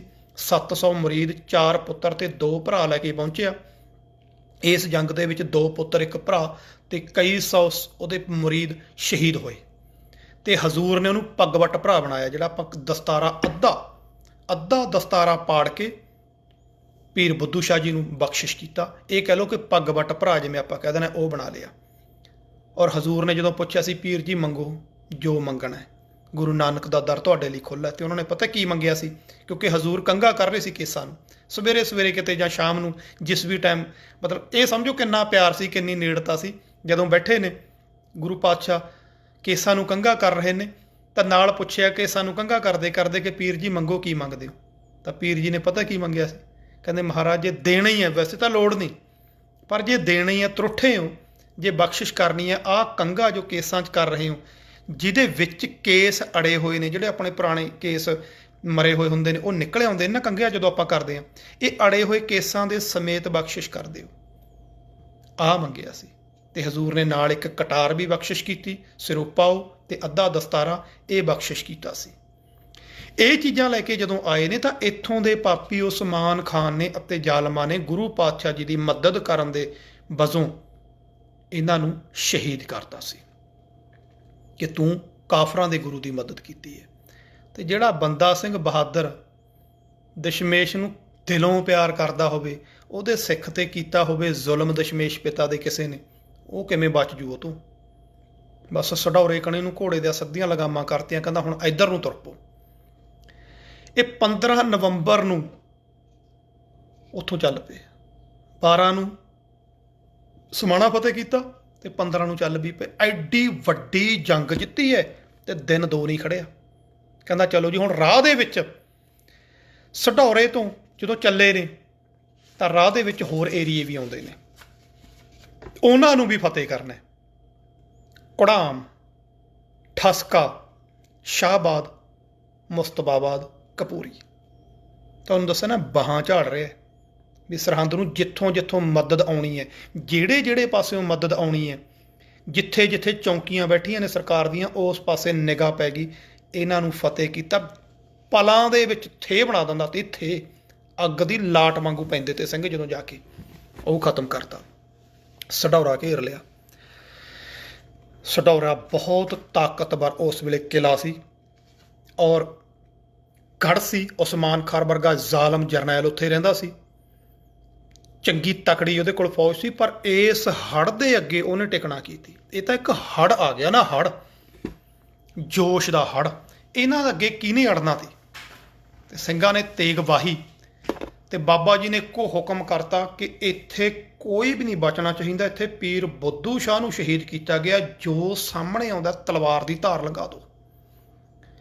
ਕਹਿੰਦੇ ਇਕੱਠੇ ਹੋ ਕੇ ਪਿੰਡਾਂ ਦੇ, ਉਸ ਇਲਾਕੇ ਦੇ ਗਰੀਬ ਹਿੰਦੂ ਜਾਂ ਉੱਥੋਂ ਦੇ ਰਹਿਣ ਵਾਲੇ ਹੋਰ ਗਰੀਬ ਮੁਸਲਮਾਨ, ਉਹ ਆ ਗਏ।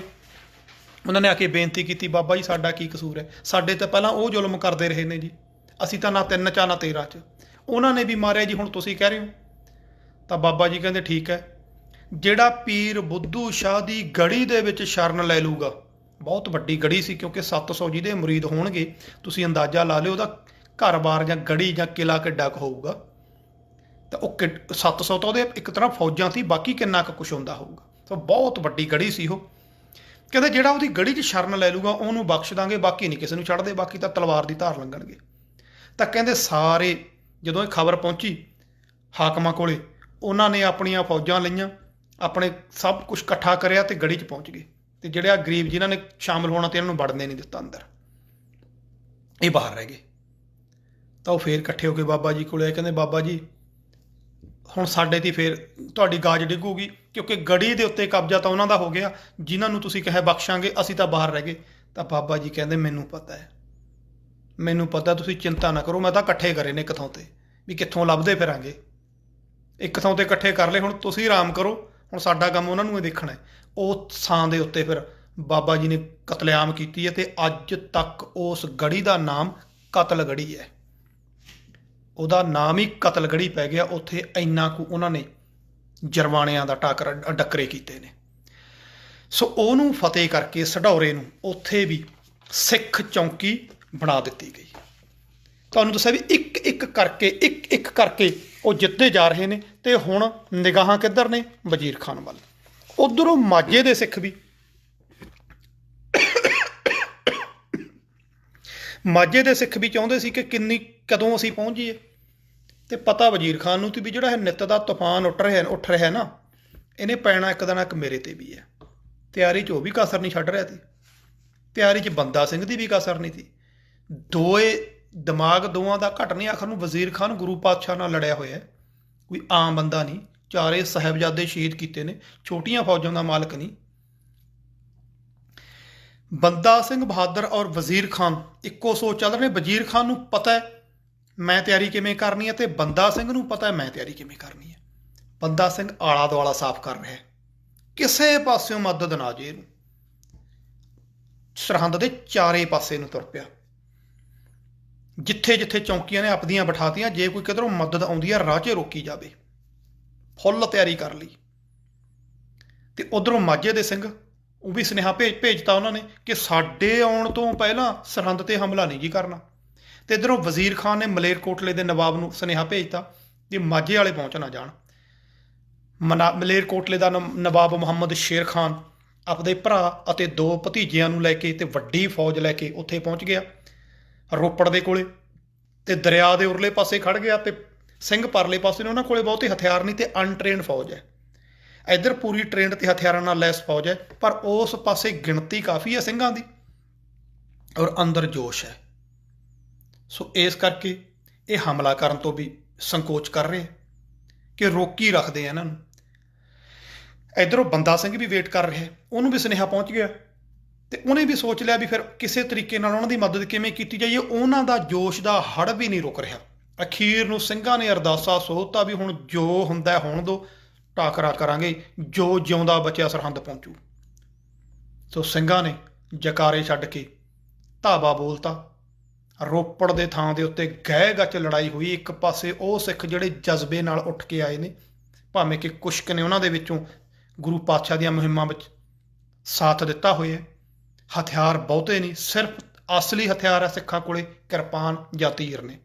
ਇੱਧਰਲੀਆਂ ਫੌਜਾਂ ਕੋਲੇ ਪੂਰੀ ਤਰ੍ਹਾਂ ਘੋੜੇ, ਬੰਦੂਕਾਂ, ਹਰ ਤਰ੍ਹਾਂ ਦੇ, ਭਾਵੇਂ ਬਹੁਤ ਸਾਰੇ ਸਿੰਘ ਸ਼ਹੀਦ ਹੋਏ, ਪਰ ਇਹੋ ਜਿਹੀ ਲੜਾਈ ਲੜੇ ਹੋ ਦੋਏ ਤਾਂ ਭਤੀਜੇ ਮੁਹੰਮਦ ਸ਼ੇਰ ਖਾਨ ਦੇ ਕਤਲ ਕਰਤੇ, ਉਹਦਾ ਭਾਈ ਬੁਰੀ ਤਰ੍ਹਾਂ ਜ਼ਖਮੀ, ਉਹ ਵੀ ਕਤਲ ਕਰਤਾ, ਆਪ ਬੁਰੀ ਤਰ੍ਹਾਂ ਜ਼ਖਮੀ ਹੋ ਗਿਆ। ਅਖੀਰ ਨੂੰ ਆਪਦੇ ਭਰਾਵਾਂ ਤੇ ਭਤੀਜਿਆਂ ਦੀਆਂ ਲਾਸ਼ਾਂ ਲੈ ਕੇ ਇਹਨੇ ਭੱਜਣ ਦੀ ਕੋਸ਼ਿਸ਼ ਕੀਤੀ ਤੇ ਭੱਜ ਗਿਆ ਮੈਦਾਨ ਛੱਡ ਕੇ। ਸਿੰਘ ਜਕਾਰੇ ਛੱਡ ਕੇ ਲੰਘੇ ਆਏ। ਜੋਸ਼ ਦਾ ਅੰਤ ਕੋਈ ਨਹੀਂ ਸੀ ਕਿ ਅਸੀਂ ਫਤਿਹ ਕੀਤੀ ਹੈ, ਕਿਉਂਕਿ ਇਹ ਉਹਨਾਂ ਦੀ ਪਹਿਲਾ ਟਾਕਰਾ ਸੀ ਸਿੱਧਾ ਮੱਥੇ।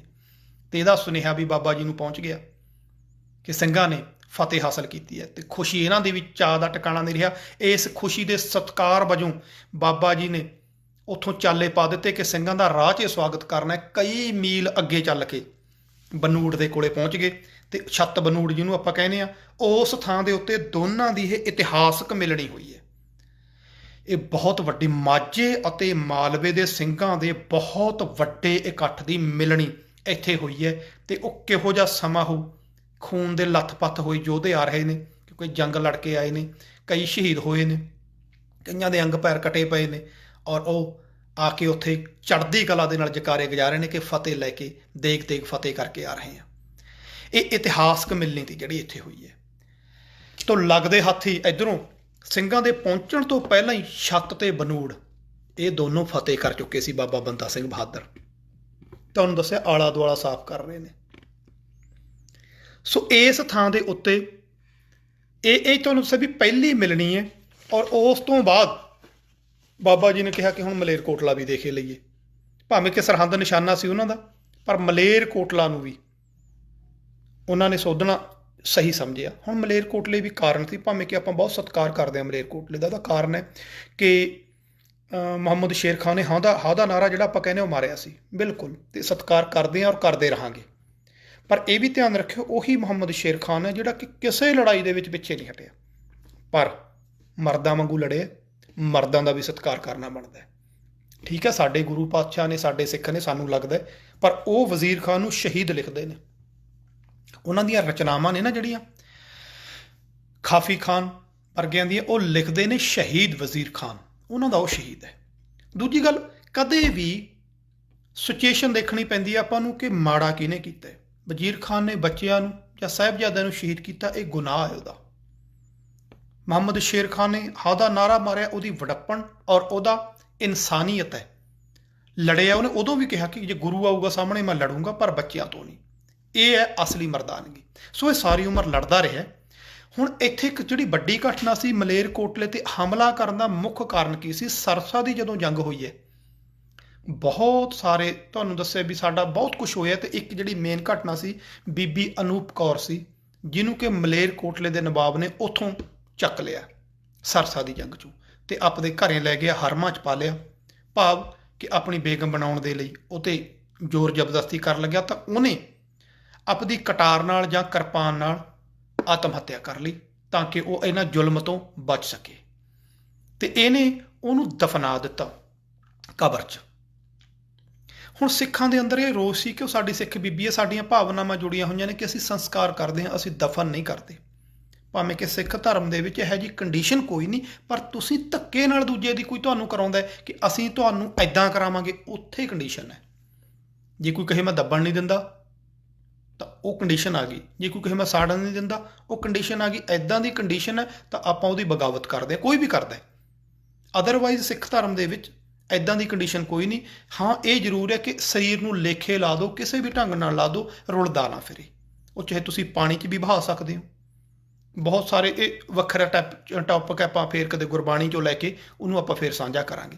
ਇਹਨੇ ਦਫਨਾ ਦਿੱਤਾ ਤਾਂ ਸਿੱਖਾਂ ਦੀ ਭਾਵਨਾ ਸੀ ਕਿ ਸਾਡੀ ਸਿੱਖ ਬੀਬੀ ਨੂੰ ਇਹਨੇ ਦਫਨਾਇਆ ਕਿਉਂ ਹੈ। ਸੋ ਬਾਬਾ ਜੀ ਨੇ ਹਮਲਾ ਕਰਕੇ ਇਹ ਮਾਰਿਆ ਗਿਆ। ਮੁਹੰਮਦ ਸ਼ੇਰ ਖਾਨ ਲੜਾਈ ਦੇ ਵਿੱਚ ਫਤਿਹ ਕੀਤਾ ਮਲੇਰਕੋਟਲਾ।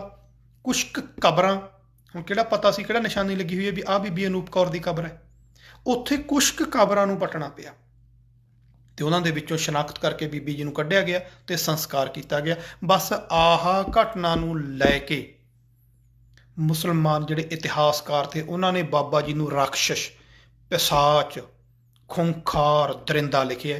ਕਹਿੰਦੇ ਇੰਨਾ ਖੁੰਖਾਰ ਸੀ, ਕਬਰਾਂ ਚੋਂ ਕੱਢ ਕੱਢ ਕੇ ਮੁਸਲਮਾਨਾਂ ਨੂੰ ਸਾੜਦਾ ਸੀ। ਇਸ ਘਟਨਾ ਨੂੰ ਉਹਨਾਂ ਨੇ ਕਿਤੇ ਜ਼ਿਕਰ ਨਹੀਂ ਕੀਤਾ ਇਸ ਗੱਲ ਦਾ ਕਿ ਬੀਬੀ ਅਨੂਪ ਕੌਰ ਲਈ ਕੀਤਾ, ਨਹੀਂ। ਕਿਉਂਕਿ ਜਦੋਂ ਅੱਖਾਂ ਤੇ ਤਵੱਸਬ ਦੀ ਪੱਟੀ ਬੰਨੀ ਹੋਵੇ ਨਾ, ਫਿਰਕਾ ਪ੍ਰਸਤੀ ਦੀ, ਜਿਵੇਂ ਅੱਜ ਕੱਲ੍ਹ ਵੀ ਤੁਹਾਨੂੰ ਪਤਾ ਮੀਡੀਆ ਤੇ ਬੰਨੀ ਹੋਈ ਹੈ, ਜਦੋਂ ਇਹ ਪੱਟੀ ਬੰਨੀ ਹੋਵੇ ਫਿਰ ਸੱਚਾਈਆਂ ਥੋੜ੍ਹੀ ਸਾਹਮਣੇ ਆਉਂਦੀਆਂ ਨੇ। ਫਿਰ ਉਹ ਆਪਦੇ ਹੱਕ ਦੀ ਗੱਲ ਲਿਖਦੇ ਨੇ। ਇੱਥੋਂ ਲਿਖ ਰਹੇ ਨੇ ਜਦੋਂ ਕਿ ਅੱਜ ਤੱਕ ਵੀ ਉੱਥੇ ਮਸਜਿਦਾਂ ਉਸੇ ਤਰ੍ਹਾਂ ਬਰਕਰਾਰ ਖੜੀਆਂ ਨੇ, ਉੱਥੇ ਤੱਕ ਮੁਸਲਮਾਨ ਆਬਾਦੀ ਵੀ ਅੱਜ ਵੀ ਉਸੇ ਤਰ੍ਹਾਂ ਹੈ ਤੇ ਉਦੋਂ ਵੱਧ ਹੈ। ਬਾਬਾ ਜੀ ਨੇ ਕਿਸੇ ਨੂੰ ਕੁਛ ਨਹੀਂ ਕਿਹਾ, ਸਿਰਫ ਜ਼ਾਲਮਾਂ ਨੂੰ ਸਜ਼ਾਵਾਂ ਦਿੱਤੀਆਂ ਔਰ ਉਹ ਬੀਬੀ ਦੀ ਲਾਸ਼ ਲਈ ਉਹਨਾਂ ਨੇ ਕਬਰਾਂ ਨੂੰ ਪੱਟਿਆ ਸੀ। ਹਾਂਜੀ, ਆਪਣੇ ਲਿਖਿਆ ਇੱਕ ਪਰਮਜੀਤ ਕੌਰ ਜੀ ਨੇ ਦੱਸਿਆ ਵੀ ਇੱਕ ਪਾਣੀ ਵਿੱਚ ਸੱਟੀ ਇੱਕ ਫਿਰ ਵੀ ਹੱਸਣ ਪਾਹੇ, ਭਾਵ ਮ੍ਰਿਤਕ ਹੈ ਜਿਹੜਾ ਸਰੀਰ, ਉਹ ਆਪਾਂ ਅੱਗੇ ਸਾਂਝ ਕਰਾਂਗੇ ਜੀ। ਮੈਂ ਇਸੇ ਲਈ ਬੇਨਤੀ ਕੀਤੀ ਸੀ, ਤਾਂ ਵਿਸ਼ਾ ਟੁੱਟ ਜੂਗਾ ਨਹੀਂ, ਤਾਂ ਹੀ ਮੈਂ ਕਿਹਾ ਸੀ ਵੀ ਗੁਰਬਾਣੀ 'ਚੋਂ ਆਪਾਂ ਪ੍ਰਮਾਣ ਲੈ ਕੇ ਅੱਗੇ ਫਿਰ ਕਰ ਲਾਂਗੇ। ਸੋ ਇਹ ਢੰਗ ਦੇ ਨਾਲ ਬਾਬਾ ਜੀ ਨੇ ਫਿਰ ਜਦੋਂ ਸਰਹੰਦ ਤੇ ਆ ਗਏ, ਹੁਣ ਸਰਹੰਦ ਨੂੰ ਚਾਰੇ ਪਾਸਿਓਂ ਪੂਰੀ ਤਰ੍ਹਾਂ ਸਫਾਇਆ ਕਰ ਲਿਆ। ਕੋਈ ਏਰੀਆ ਨਹੀਂ ਜਿੱਥੋਂ ਮਦਦ ਆ ਸਕੇ, ਜਿੱਥੋਂ ਆ ਸਕਦੀ ਉੱਥੇ ਵੀ ਚੌਂਕੀਆਂ ਬਿਠਾਤੀਆਂ। ਵਜ਼ੀਰ ਖਾਨ ਨੂੰ ਫਿਰ ਕਹਿੰਦੇ ਚਿੱਠੀ ਲਿਖੀ ਹੈ, ਕਹਿੰਦਾ ਬਹਿ ਪਿੱਛੇ ਸਰਹੰਦ ਦੇ ਲਿਖਦਾ ਪਰਵਾਨਾ, ਕਹਿੰਦਾ ਮੈਂ ਬੰਦਾ 10ਵੇਂ ਗੁਰਾਂ ਦਾ, ਗੱਲ ਸੁਣ ਓਏ ਖਾਨਾ, ਹਾਂ ਵੈਰ ਲੈਣ ਨੂੰ ਆ ਗਿਆ, ਰੱਖ ਹੱਥ ਤੇ ਜਾਨਾ, ਕੀ ਤੇਰਾ 10 ਵਿਗਾੜਿਆ ਮਾਸੂਮ ਨਦਾਨਾ, ਤੂੰ ਮਾਰੇ 2 ਵਿੱਚ ਨੀਹਾਂ ਦੇ ਪਾਪੀ ਸੁਲਤਾਨਾ, ਹੁਣ ਚੱਲਣ ਤੇਰੀ ਧੌਣ ਤੇ ਉਹੀ ਕਿਰਪਾਨਾ, ਨਾ ਦਿਸਦਾ ਤੇਰੇ ਬਚਣ ਦਾ ਹੁਣ ਕੋਈ ਬਹਾਨਾ, ਸਿੰਘ ਆ ਗਏ ਬਣ ਕਲ ਜੋਗਣਾ, ਖਾਵਣਗੇ ਜਾਨਾ। ਇਹ ਪਰਵਾਨਾ ਲਿਖਿਆ, ਕਹਿੰਦਾ ਕਦੇ ਖਾਧੀ ਹੋਈ ਖੀਰ ਨਾ ਕੁੱਤਿਆਂ ਨੂੰ ਪੱਚੇ, ਤੈਨੂੰ ਸਿੱਕੇ ਵਾਂਗੂ ਢਾਲੂੰਗਾ ਵਿੱਚ ਪਾ ਕੇ ਸੰਚੇ, ਫਲ ਪੱਕੇ ਹਰ ਕੋਈ ਤੋੜਦਾ ਪਰ ਤੈਂ ਤੋੜੇ ਕੱਚੇ, ਤੈਂ ਨੀਹਾਂ ਦੇ ਵਿੱਚ ਚਿਣੇ ਸੀ ਸਤਿਗੁਰ ਦੇ ਬੱਚੇ, ਹੁਣ ਚੜ੍ਹ ਕੇ ਆਇਆ ਖਾਲਸਾ ਤੇਰੀ ਹਿੱਕ ਤੇ ਨੱਚੇ, ਤੇਰੀ ਲੰਕਾ ਰਾਵਣਾ ਸਾੜਨ ਲਈ ਕਈ ਭਾਂਬੜ ਮੱਚੇ, ਹੁਣ ਤੇਰੇ ਸਾਹਮਣੇ ਪੰਛੀਆ ਹੋ ਲੜਾਈ ਗਏ ਗੱਚੇ। ਕਹਿੰਦੇ ਤੂੰ ਬਹੁਤ ਜ਼ੁਲਮ ਕਰੇ ਨੇ। ਤਿਆਰੀ ਵਜ਼ੀਰ ਖਾਨ ਦੀ ਵੀ ਘੱਟ ਨਹੀਂ। ਬੰਦਾ ਸਿੰਘ ਨੂੰ ਵੀ ਪਤਾ ਹੈ ਕਿ ਮੇਰੇ ਕੋਲੇ ਹਥਿਆਰਾਂ ਦਾ ਜ਼ਖੀਰਾ ਉਹਦੇ ਬਰਾਬਰ ਨਹੀਂ, ਪਰ ਇਹਨਾਂ ਕੋਲੇ ਆਹਾ ਸੀ, ਜਿਗਰਾ ਸੀ, ਇਹਦੇ ਨਾਲੇ ਲੜਨਾ ਹੈ। ਹਥਿਆਰ ਵੀ ਆਹੀ ਨੇ, ਸਿੰਘ ਵੀ ਆਹੀ ਨੇ। ਸਿੱਖਾਂ ਦੀ ਗਿਣਤੀ ਭਾਵੇਂ ਬਹੁਤ ਵੱਧ ਚੁੱਕੀ ਹੈ ਇਸ ਵੇਲੇ।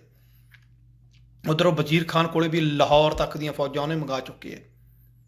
3-4 ਦੂਜੇ ਦੂਰ ਤੱਕ ਤੋਂ ਆਪਣੇ ਫੌਜਾਂ ਨੂੰ ਸੁਨੇਹੇ ਭੇਜ ਕੇ ਮੰਗਾ ਚੁੱਕਿਆ। ਵੱਡੀ ਉਹਨੇ ਵੀ ਪਰਵਾਨਾ ਲਿਖ ਕੇ ਭੇਜਿਆ ਕਿ ਜੇ ਜਾਨ ਦੀ ਸਲਾਮਤੀ ਚਾਹੁੰਦਾ ਤਾਂ ਮੁੜ ਜਾ, ਮੈਂ ਤਾਂ ਤੁਹਾਡਾ ਗੁਰੂ ਨਹੀਂ ਛੱਡਿਆ, ਤੁਹਾਡੇ ਸਾਹਿਬਜ਼ਾਦੇ ਨਹੀਂ ਛੱਡੇ, ਤੂੰ ਕਿਹੜੇ ਖੇਤ ਦੀ ਮੂਲੀ ਹੈ। ਇਹ ਗਿੱਦੜ ਭਵਕੀਆਂ ਨਾਲ ਕਿਤੇ ਬੰਦਾ ਸਿੰਘ ਡਰਨ ਵਾਲਾ ਸੀ। ਉਹਨੇ ਫੇਰ ਸੁਨੇਹਾ ਭੇਜਿਆ, ਕਹਿੰਦਾ ਵਜ਼ੀਰ ਖਾਨ, ਗੁਰੂ ਪਾਤਸ਼ਾਹ ਨੇ ਕਦੇ ਹਮਲਾ ਕੀਤਾ ਹੀ ਨਹੀਂ, ਸਾਡੇ ਵਰਗਿਆਂ ਨੂੰ ਅਸ਼ੀਰਵਾਦ ਦੇ ਕੇ ਜੇ ਉਹਨਾਂ ਨੇ ਭੇਜਤਾ ਨਾ, ਜੇ ਗੁਰੂ ਚਾਹੁੰਦਾ ਕੀ ਨਹੀਂ ਕਰ ਸਕਦਾ ਸੀ। ਹੁਣ ਤੂੰ ਚਿੱਠੀਆਂ 'ਚ ਕਹਿੰਦਾ ਟਾਈਮ ਨਾ ਖਰਾਬ ਕਰ, ਤਿਆਰੀ ਕਰਕੇ ਮੈਦਾਨੇ ਜੰਗ 'ਚ ਆ ਜਾ, ਹੁਣ ਉੱਥੇ ਹੀ ਟੱਕਰਾਂਗੇ। ਇੱਕ ਵੱਡੀ ਚਾਲ ਹੋਰ ਚੱਲੀ ਹੈ ਫਿਰ ਵਜ਼ੀਰ ਖਾਨ ਨੇ।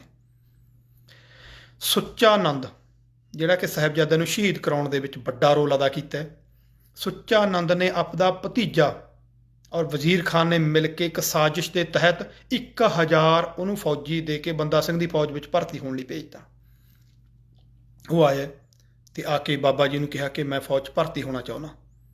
ਤਾਂ ਪੁੱਛਿਆ ਵੀ ਕਿਉਂ? ਉਹਨੇ ਦੱਸਿਆ ਵੀ ਸੁੱਚਾ ਨੰਦ ਨਾਲ ਮੇਰੀ ਲੱਗਦੀ ਹੈ, ਮੇਰੀ ਜਾਇਦਾਦ ਦਾ ਝਗੜਾ ਤੇ ਮੈਂ ਬਦਲਾ ਲੈਣਾ ਚਾਹੁੰਦਾ ਉਹਦੇ ਤੋਂ। ਹੁਣ ਉਹ ਬਾਜ ਅੱਖ ਤੋਂ ਕਿਤੇ ਬਚ ਸਕਦਾ ਸੀ ਬੰਦਾ ਸਿੰਘ ਦੀ ਤੋਂ, ਜਿਹਨੂੰ ਬੰਦਾ ਕੀ ਤਾਂ ਐਂ ਸਮਝ ਲਓ ਵੀ ਕਿਲਿਆਂ ਨੂੰ ਪਰਖਦਾ ਹੁੰਦਾ ਸੀ ਦੇਖ ਕੇ ਵੀ ਇਹਦੇ 'ਚ ਕੀ ਕੁਛ ਹੈ। ਇੱਕ ਬੰਦਾ ਸਾਹਮਣੇ ਖੜਾ ਗੱਲ ਕਰ ਰਿਹਾ ਹੋਵੇ, ਉਹ ਇਹੋ ਜਿਹੀ ਸ਼ਖਸੀਅਤ ਦੇ, ਉਹਨੂੰ ਨਹੀਂ ਪਤਾ ਕਿਸ ਟੋਨ 'ਚ ਬੋਲ ਰਿਹਾ, ਕਿੱਥੇ ਬੋਲ ਰਹੇ, ਕੀ ਇਹਦੀ ਭਾਵਨਾ। ਉਹਨੇ ਕਹਿਤਾ ਕੋਈ ਗੱਲ ਨਹੀਂ ਭਾਈ ਆ ਜਾਓ, ਤੇ ਬਾਜ ਸਿੰਘ ਨੂੰ ਹੁਕਮ ਕਰ ਦਿੱਤਾ ਕਿ ਤੈਨੂੰ ਪਤਾ ਹੈ? ਉਹ ਕਹਿੰਦਾ ਹਾਂਜੀ। ਜਿਵੇਂ ਬਾਜ ਨੂੰ ਫੜਨ ਦੇ ਲਈ ਜਾਲ ਵਿਛਾਇਆ ਜਾਂਦਾ ਤੇ ਉੱਥੇ ਇੱਕ ਚੁੱਕੀ ਰੱਖੀ ਜਾਂਦੀ ਹੈ, ਛੋਟੀ ਚਿੜੀ ਰੱਖ ਦਿੰਦੇ ਨੇ ਨਾ ਬਾਜਾਂ ਨੂੰ ਫੜਨ ਦੇ ਲਈ, ਜਾਲ ਲਾ ਕੇ ਕੜੱਕੀ ਲਾ ਕੇ ਉੱਥੇ ਇੱਕ ਪੰਛੀ ਛੋਟਾ ਜਿਹਾ ਰੱਖ ਦਿੰਦੇ ਨੇ ਤਾਂ ਕਿ ਬਾਜ ਉਹ 'ਤੇ ਝਪਟਾ ਮਾਰੇ ਤੇ ਉੱਥੇ ਕੜੱਕੀ ਲੱਗੀ ਹੋਈ ਹੈ ਤੇ ਉਹਦੇ 'ਚ ਫਸ ਜੇ। ਤੇ ਬੰਦਾ ਸਿੰਘ ਨੇ ਆਖਿਆ, ਕਹਿੰਦਾ ਬਾਜ ਸਿਆ, ਬਾਜ ਨੂੰ ਫੜਨ ਦੇ ਲਈ ਮਾਸ ਦੀ ਬੋਟੀ ਭੇਜੀ ਆ ਉਹਨਾਂ ਨੇ, ਕਹਿੰਦਾ ਜੀ ਚਿੰਤਾ ਨਾ ਕਰਿਓ, ਨਿਗਾਹ ਰੱਖੀ, ਕਹਿੰਦਾ ਬਾਜ ਵਰਗੀ ਉਹ, ਭਰੋਸੇ ਵਾਲਾ ਨਹੀਂ। ਉਹਨੂੰ ਕੀ ਕੀਤਾ, ਉਹਦੀ ਜਿਹੜੇ 1000 ਬੰਦਾ ਸੀ ਬੰਦਾ ਸਿੰਘ ਨੇ 3 ਹਿੱਸਿਆਂ 'ਚ ਵੰਡਤਾ, ਅੱਡ ਅੱਡ ਕਰਤੇ। ਉਹਨੂੰ ਇੱਕ ਇਹੋ ਜਿਹੇ ਪਾਸੇ ਲੜਨ ਲਈ ਭੇਜਿਆ ਉਹਨੂੰ, ਕਿਉਂਕਿ ਇਹ ਹੁਕਮ ਸੀ ਕਿ ਜਾਂ ਤਾਂ ਬੰਦਾ ਸਿੰਘ ਨੂੰ ਲੜਦੇ ਹੋਏ ਖਤਮ ਕਰ ਦੀ ਜਾਂ ਬਾਜ ਸਿੰਘ ਨੂੰ ਖਤਮ ਕਰੀ, ਕਿਉਂਕਿ ਬਾਜ ਸਿੰਘ ਵਰਗਾ ਬਹਾਦਰ, ਆਪਾਂ ਅੱਗੇ ਸਾਂਝ ਕਰਾਂਗੇ, ਫਰਕਸ਼ੀਅਰ ਤੱਕ ਧੁੰਮਾਂ ਸੀ ਉਹਦੀਆਂ ਪਈਆਂ ਹੋਈਆਂ ਬਾਜ ਸਿੰਘ ਦੀ ਬਹਾਦਰੀ ਦੀਆਂ। ਬੰਦਾ ਸਿੰਘ ਤੋਂ ਬਾਅਦ ਜੇ ਕਿਸੇ ਦੀਆਂ ਨਾਮ ਚੱਲਦਾ ਸੀ ਨਾ, ਸਪੈਸ਼ਲ ਦੇਖਣ ਆਇਆ ਸੀ ਫਰਕਸ਼ੀਅਰ, ਉਹ ਮੈਨੂੰ ਦਿਖਾਤਾ ਦਿਓ ਬਾਜ ਸਿੰਘ ਕੌਣ ਹੈ, ਉਹ ਕਹੀ ਜੀ ਬਲਾ ਆਇਆ, ਉਹ ਹਾਥੀਆਂ ਨੂੰ ਮਾਰਿਆ ਤੀ ਇਹਨੇ, ਉਹ ਆਪਾਂ ਸਾਂਝ ਕਰਾਂਗੇ ਅੱਗੋਂ। ਕਿੰਨੀ ਕੁ ਪਾਵਰ ਵਾਲਾ, ਕਿਹੋ ਜੀ ਬੋਡੀ, ਕਿਹੋ ਜੀ ਦਿੱਖ, ਕਿਹੋ ਜਿਹਾ ਜਿਗਰਾ ਹੋਊਗਾ, ਸਮਝ ਤੋਂ ਬਾਹਰ ਹੈ। ਕਿਉਂਕਿ ਸਾਡੇ ਕੋਲ ਇਹਨਾਂ ਯੋਧਿਆਂ ਦੀਆਂ ਗੱਲਾਂ ਹੀ ਨਹੀਂ ਪਹੁੰਚੀਆਂ। ਅਸੀਂ ਜਿਹਦੀ ਪਹੁੰਚੀ ਹੈ, ਮੈਂ ਤੁਹਾਨੂੰ ਦੱਸਿਆ ਉਹ ਵੀ ਅਸੀਂ ਬਹੁਤ ਘੱਟ ਜਾਣ ਚੁੱਕੇ ਹਾਂ। ਦੁਨੀਆ ਨੇ ਜਾਣਿਆ ਸਰਦਾਰ ਹਰੀ ਸਿੰਘ ਨਲਵਾ ਨੂੰ। ਉਹਨਾਂ ਨੇ ਜਦੋਂ ਪਛਾਣ ਕੇ ਦੱਸਿਆ, ਅਸੀਂ ਫੇਰ ਤਾਂ ਪੜ੍ਹਨ ਲੱਗ ਗਏ, ਪਰ ਅਸੀਂ ਬਾਕੀਆਂ ਦਾ ਨਹੀਂ ਹਲੇ ਪਤਾ ਕਿ ਬਾਜ ਸਿੰਘ ਵਰਗਾ ਕੌਣ ਸੀ, ਬਾਬਾ ਬਾਗੜ ਸਿੰਘ ਤੇ ਬਾਬਾ ਹਾਠੂ ਸਿੰਘ ਕੌਣ ਤੇ, ਬਾਬਾ ਰੇਸ਼ਮ ਸਿੰਘ ਕੌਣ ਸੀ, ਜੋਰਾਵਰ ਸਿੰਘ ਕੌਣ ਸੀ, ਸਾਨੂੰ ਪਤਾ ਹੀ ਨਹੀਂ ਹਲੇ। ਇਹਨਾਂ ਯੋਧਿਆਂ ਬਾਰੇ ਆਪਾਂ ਸਾਂਝ ਕਰਾਂਗੇ, ਵਾਹਿਗੁਰੂ ਨੇ ਜੇ ਬਖਸ਼ਿਸ਼ ਕੀਤੀ ਤਾਂ। ਸੋ ਬਾਜ ਸਿੰਘ ਦੀ ਧੁੰਮ ਜਦੋਂ 3 ਬਾਦਸ਼ਾਹਾਂ ਨੂੰ ਵਕਤ ਪਾ ਕੇ ਰੱਖਿਆ ਬੰਦਾ ਸਿੰਘ ਬਹਾਦਰ ਨੇ, 3 ਬਾਦਸ਼ਾਹਾਂ ਨੂੰ। ਸਭ ਤੋਂ ਪਹਿਲਾਂ ਬਹਾਦਰ ਸ਼ਾਹ ਜਿਹੜਾ ਹੋਣਾ, ਇਦੋਂ ਬਾਅਦ ਜਹਾਂਦਾਰ ਖਾਂ ਆਉਣਾ, ਤੇ ਫਿਰ ਫਰਕਸ਼ੀਅਰ। 3 ਬਾਦਸ਼ਾਹਾਂ ਨਾਲ ਟੱਕਰ ਰਹੀ ਹੈ ਬੰਦਾ ਸਿੰਘ ਦੀ, ਧੁੰਮਾਂ ਪਾ ਕੇ ਰੱਖੀਆਂ ਨੇ ਇਹਨੇ, ਤਹਿਲਕਾ ਮਚਾ ਕੇ ਰੱਖਿਆ। ਸੋ ਇਹ ਜਦੋਂ ਭੇਜਿਆ ਤਾਂ ਇਹਨੂੰ ਖੰਡਾ ਕੇ ਰੱਖਤਾ, ਫੌਜ ਖੰਡਾਤੀ। ਇਹਨੂੰ ਹੁਕਮ ਸੀ ਕਿ ਧੋਖੇ ਦੇ ਨਾਲ ਬੰਦਾ ਸਿੰਘ ਨੂੰ ਕਤਲ ਕਰਦੀ, ਖਤਮ ਹੋ ਜਾਊਗਾ ਸਾਰਾ ਕਹਾਣੀ ਨੂੰ, ਜਾਂ ਬਾਜ ਸਿੰਘ ਮਾਰਦੀ, ਉਹ ਵੀ ਮੇਨ ਹੈ ਇਹਦਾ। ਸਾਰੀਆਂ ਫੌਜਾਂ, ਸਾਰੇ ਸਿੱਖ ਸਮੇਤ ਭਾਈ ਫਤਿਹ ਸਿੰਘ ਜਿਹੜਾ ਕਿ ਸਮਾਣੇ ਦਾ ਫੌਜਦਾਰ ਨਿਯੁਕਤ ਕੀਤਾ ਸੀ, ਸਾਰੇ ਪਾਸਿਓਂ ਸਿੱਖ ਪੂਰੀ ਲਾਓ ਲਸ਼ਕਰ ਨਾਲ, ਪੂਰੀ ਤਿਆਰੀ, ਜੋਸ਼ ਖਰੋਸ਼ ਦੇ ਨਾਲ ਪਹੁੰਚੇ ਨੇ। ਮਾਝਾ, ਮਾਲਵਾ, ਦੁਆਬਾ, ਕੋਈ ਸਿੱਖ ਇਹੋ ਜਿਹਾ ਨਹੀਂ ਸੀ ਕਲਗੀਧਰ ਦਾ ਨਾਮਲੇਵਾ, ਗੁਰੂ ਨਾਨਕ ਨਾਮਲੇਵਾ ਜਿਹੜਾ ਇਸ ਮੁਹਿੰਮ ਦੇ ਵਿੱਚ ਸ਼ਾਮਲ ਨਾ ਹੋਇਆ ਹੋਵੇ। ਅਰਦਾਸਾ ਹੋਇਆ ਕਿ ਸਰਹੰਦ ਦੀ ਇੱਟ ਨਾਲ ਇੱਟ ਖੜਕਾਉਣੀ ਹੈ, ਜਿਹਨੂੰ ਆਪਾਂ ਕਹਿੰਦਾ ਸੁਹਾਗੇ ਫੇਰਨੇ, ਉਹ ਅਰਦਾਸਾ ਹੋਇਆ ਕਿ ਸੁਹਾਗੇ ਫੇਰਾਂਗੇ ਸਰਹੰਦ ਤੇ, ਇਹਨੂੰ ਨਹੀਂ ਛੱਡਦੇ, ਗੁਰੂ ਮਾਰੀ ਸਰਹੰਦ ਹੈ ਇਹ। ਵਜ਼ੀਰ ਖਾਨ ਵੀ ਫੌਜਾਂ ਲੈ ਕੇ ਪਹੁੰਚ ਗਿਆ ਚੱਪੜ ਚਿੜੀ ਦੇ ਸਥਾਨ ਦੇ ਉੱਤੇ, ਆਮੋ ਸਾਹਮਣੇ ਦੋਨੇ ਫੌਜਾਂ ਨੇ। ਇੱਕ ਪਾਸੇ ਤੋਪਾਂ ਬੀੜਤੀਆਂ ਵਜ਼ੀਰ ਖਾਨ ਨੇ, ਔਰ ਸਿੱਖਾਂ ਕੋਲ ਇੱਕ ਵੀ ਤੋਪ ਨਹੀਂ, ਸਿੰਗਲ ਤੋਪ ਨਹੀਂ। ਅਗਲੀ ਲਾਈਨ ਦੇ ਵਿੱਚ ਹਜ਼ਾਰਾਂ ਦੀ ਗਿਣਤੀ ਵਿੱਚ ਬੰਦੂਕਚੀ ਖੜੇ ਨੇ। ਵਜ਼ੀਰ ਖਾਨ ਨੇ ਜਿਹਾਦ ਦਾ ਝੰਡਾ ਬੁਲੰਦ ਕੀਤਾ। ਜਿਹਾਦ ਕਹਿੰਦੇ ਨੇ ਧਰਮ ਯੁੱਧ, ਧਰਮ ਦੇ ਨਾਂ ਤੇ ਮਰਨ ਲਈ ਤਿਆਰ ਹੋ ਜਾਓ। ਇਹ ਧਰਮ ਦੀ ਲੜਾਈ ਹੈ। ਰਾਜਨੀਤਿਕ ਲੋਕਾਂ ਦਾ ਪੈਂਤੜਾ ਹੁੰਦਾ ਹੈ, ਧਰਮ ਨੂੰ ਯੂਜ਼ ਕਰਦੇ ਨੇ। ਕਿਹੜਾ ਧਰਮ ਸਿਖਾਉਂਦਾ, ਮੈਂ ਤੁਹਾਨੂੰ ਪਹਿਲਾਂ ਹੀ ਦੱਸ ਚੁੱਕਿਆ ਕਿ ਕੁਰਾਨ ਸ਼ਰੀਫ ਦੇ ਵਿੱਚ ਕਿਤੇ ਨਹੀਂ ਲਿਖਿਆ ਹੋਇਆ ਕਿ ਬੱਚਿਆਂ ਨੂੰ ਮਾਰੋ, ਬਜ਼ੁਰਗਾਂ ਨੂੰ ਮਾਰੋ ਜਾਂ ਔਰਤਾਂ ਨੂੰ ਮਾਰੋ, ਕਿਉਂਕਿ ਉੱਥੇ ਕਾਜ਼ੀ ਨੇ ਵੀ ਕਹਿ ਦਿੱਤਾ ਸੀ ਕਿ ਨਹੀਂ, ਮੈਂ ਫਤਵਾ ਕਿਵੇਂ ਦੇਵਾਂ। ਮੈਂ ਪਹਿਲਾਂ ਸਾਂਝ ਕੀਤੀ ਹੈ ਤੁਹਾਡੇ ਨਾਲ, ਕਿਵੇਂ ਫਤਵਾ ਦੇਵਾਂ, ਕੁਰਾਨ ਸ਼ਰੀਫ ਕਿਤੇ ਨਹੀਂ ਲਿਖਿਆ ਹੋਇਆ। ਤਾਂ ਸੁੱਚਾ ਨੰਦ ਨੇ ਕਿਹਾ, ਸਪੋਲੀਆਂ ਨੂੰ, ਸੱਪਾਂ ਨੂੰ ਮਾਰਨ ਬਾਰੇ ਲਿਖਿਆ ਹੋਇਆ, ਕਹਿੰਦੇ ਹਾਂ, ਕਹਿੰਦਾ ਬਸ ਫਿਰ ਤੁਸੀਂ ਇਹ ਲਿਖੋ ਕਿ ਸਪੋਲੀਏ ਮਾਰਨੇ। ਜਾਣੀ ਕਿ ਰਾਜਨੀਤਿਕ ਲੋਕ ਆਪਣੇ ਮਫਾਦ ਲਈ ਲੋਕਾਂ ਨੂੰ ਵਰਤਦੇ ਨੇ, ਧਰਮ ਨੂੰ ਵਰਤਦੇ ਨੇ। ਧਰਮ ਨਹੀਂ ਸਿਖਾਉਂਦਾ ਕਿ ਧਾਰਮਿਕ ਤੌਰ ਤੇ ਤੁਸੀਂ ਦੰਗੇ ਕਰੋ। ਅੱਜ ਵੀ ਤੁਸੀਂ ਦੇਖ ਲਓ ਸਾਡੇ ਦੇਸ਼ 'ਚ ਹਿੰਦੂ ਧਰਮ ਨੂੰ ਵਰਤਿਆ ਜਾ ਰਿਹਾ ਹੈ, ਧਾਰਮਿਕ ਤੌਰ ਤੇ ਉਹਨਾਂ ਨੂੰ ਇਮੋਸ਼ਨਲੀ ਬਲੈਕਮੇਲ ਕਰਕੇ ਜ਼ੁਲਮ ਕੀਤਾ ਜਾਂਦਾ। ਕਰ ਕੌਣ ਰਿਹਾ? ਰਾਜਨੀਤਿਕ ਲੋਕ। ਜੇ ਰਾਜਨੀਤੀ ਕੁਰਸੀ ਤੇ ਉੱਤੇ ਜਿਹੜੇ ਧਰਮ ਦਾ ਬੰਦਾ ਬੈਠਾ ਉਹਨੂੰ ਵਰਤੂਗਾ ਤੇ ਬਦਨਾਮ ਕਰੂਗਾ। ਤੇ ਵਜ਼ੀਰ ਖਾਨ ਕਿਉਂਕਿ ਮੁਸਲਮਾਨ ਹੈ, ਉਹਨੇ ਬਦਨਾਮ ਕਿਹਨੂੰ ਕੀਤਾ? ਧਰਮ ਨੂੰ। ਧਰਮ ਨੂੰ ਬਦਨਾਮ ਕੀਤਾ ਨਾ, ਤੇ ਉਹਨੇ ਜਹਾਦ ਦਾ ਝੰਡਾ, ਕਿਉਂਕਿ ਉਹਨੂੰ ਤਾਂ ਫੌਜ ਚਾਹੀਦੀ ਸੀ, ਧਰਮ ਦੇ ਨਾਂ ਤੇ ਮਰਨ ਵਾਲੇ ਮਿਲਦੇ ਨੇ, ਮਿਲ ਜਾਓ। ਉਹਨੇ ਜਹਾਦ ਦਾ ਝੰਡਾ ਖੜਾ ਕੀਤਾ। ਗਾਜ਼ੀ ਜਿਹੜੇ ਆਮ ਭੋਲੇ ਭਾਲੇ ਮੁੰਡੇ ਹੁੰਦੇ ਨੇ, ਉਹਨਾਂ ਨੂੰ ਹੁੰਦਾ ਧਰਮ ਦੇ ਨਾਂ ਤੇ ਮਰਨ ਚੱਲੇ ਆ, ਤੇ ਸ਼ਹੀਦੀ ਗਾਨੇ ਬੰਨ੍ਹ ਕੇ ਹਜ਼ਾਰਾਂ ਲੱਖਾਂ ਦੀ ਗਿਣਤੀ 'ਚ ਉਹ ਖੜੇ ਹੋ ਗਏ। ਪਹਿਲਾਂ ਚਮਕੌਰ ਵੀ ਐਂ ਕੀਤਾ ਸੀ, ਤਾਂ ਹੀ ਐਡੀ ਵੱਡੀ ਫੌਜ ਖੜੀ ਹੋਈ ਸੀ, ਤੇ ਇੱਥੇ ਵੀ ਹਜ਼ਾਰਾਂ ਦੀ ਗਿਣਤੀ 'ਚ ਆ ਗਏ। ਤੇ ਚਾਰੇ ਪਾਸੇ ਡਾਂਕੇ ਵੱਜ ਗਏ, ਭੀੜਾਂ ਲੱਗ ਗਈਆਂ। ਸਿੱਖਾਂ ਦੀਆਂ ਫੌਜਾਂ ਦੀ ਇੱਕ ਪਾਸੇ ਦੀ ਕਮਾਂਡ ਬਾਬਾ ਬਾਜ ਸਿੰਘ ਕਰ ਰਿਹਾ, ਇੱਕ ਪਾਸੇ ਬਾਬਾ ਫਤਿਹ ਸਿੰਘ ਕਰ ਰਹੇ ਨੇ। ਆਲੀ ਸਿੰਘ, ਮਾਲੀ ਸਿੰਘ ਹੋਰੀ ਉਹ ਫੌਜਾਂ ਦੇ ਵਿੱਚ ਨੇ। ਬਾਬਾ ਜੀ ਬੰਦਾ ਸਿੰਘ ਬਹਾਦਰ ਇੱਕ ਉੱਚੀ ਟਿੱਬੀ ਦੇ ਉੱਤੇ ਬਹਿ ਗਏ, ਰਾਖਵੀਂ ਫੌਜ ਆਪਣੇ ਕੋਲੇ ਰੱਖੀ ਹੈ ਤਾਂ ਕਿ ਜਿੱਥੇ ਲੋੜ ਪਵੇ ਉੱਥੇ ਮਦਦ ਪਹੁੰਚਾਈ ਜਾ ਸਕੇ। ਇਹ ਬੜੀ ਵੱਡੀ ਕਮਾਲ ਦੀ ਗੱਲ ਸੀ, ਬੜੀ ਦੂਰ ਅੰਦੇਸ਼ੀ ਸੀ ਉਹਨਾਂ ਦੀ। ਲਓ ਜੀ, ਸਮਾਂ ਹੋ ਗਿਆ। ਲੜਾਈ ਹੁਣ ਆਪਾਂ ਮੈਨੂੰ ਲੱਗਦਾ ਕੱਲ੍ਹ ਨੂੰ ਹੀ ਕਰੀਏ ਤਾਂ ਬੈਟਰ ਹੈ, ਕਿਉਂਕਿ ਘੰਟਾ ਪੂਰਾ ਹੋ ਚੁੱਕੀ ਹੈ। ਸੋ ਇੰਨੀ ਕੋਈ ਇੱਥੇ ਆਪਾਂ ਸਮਾਪਤੀ ਕਰੀਏ। ਮੈਂ ਦੇਖਿਆ ਹੀ ਨਹੀਂ ਕਿਉਂਕਿ ਟਾਈਮ ਗੱਲਾਂ 'ਚ ਲੰਘ ਗਿਆ।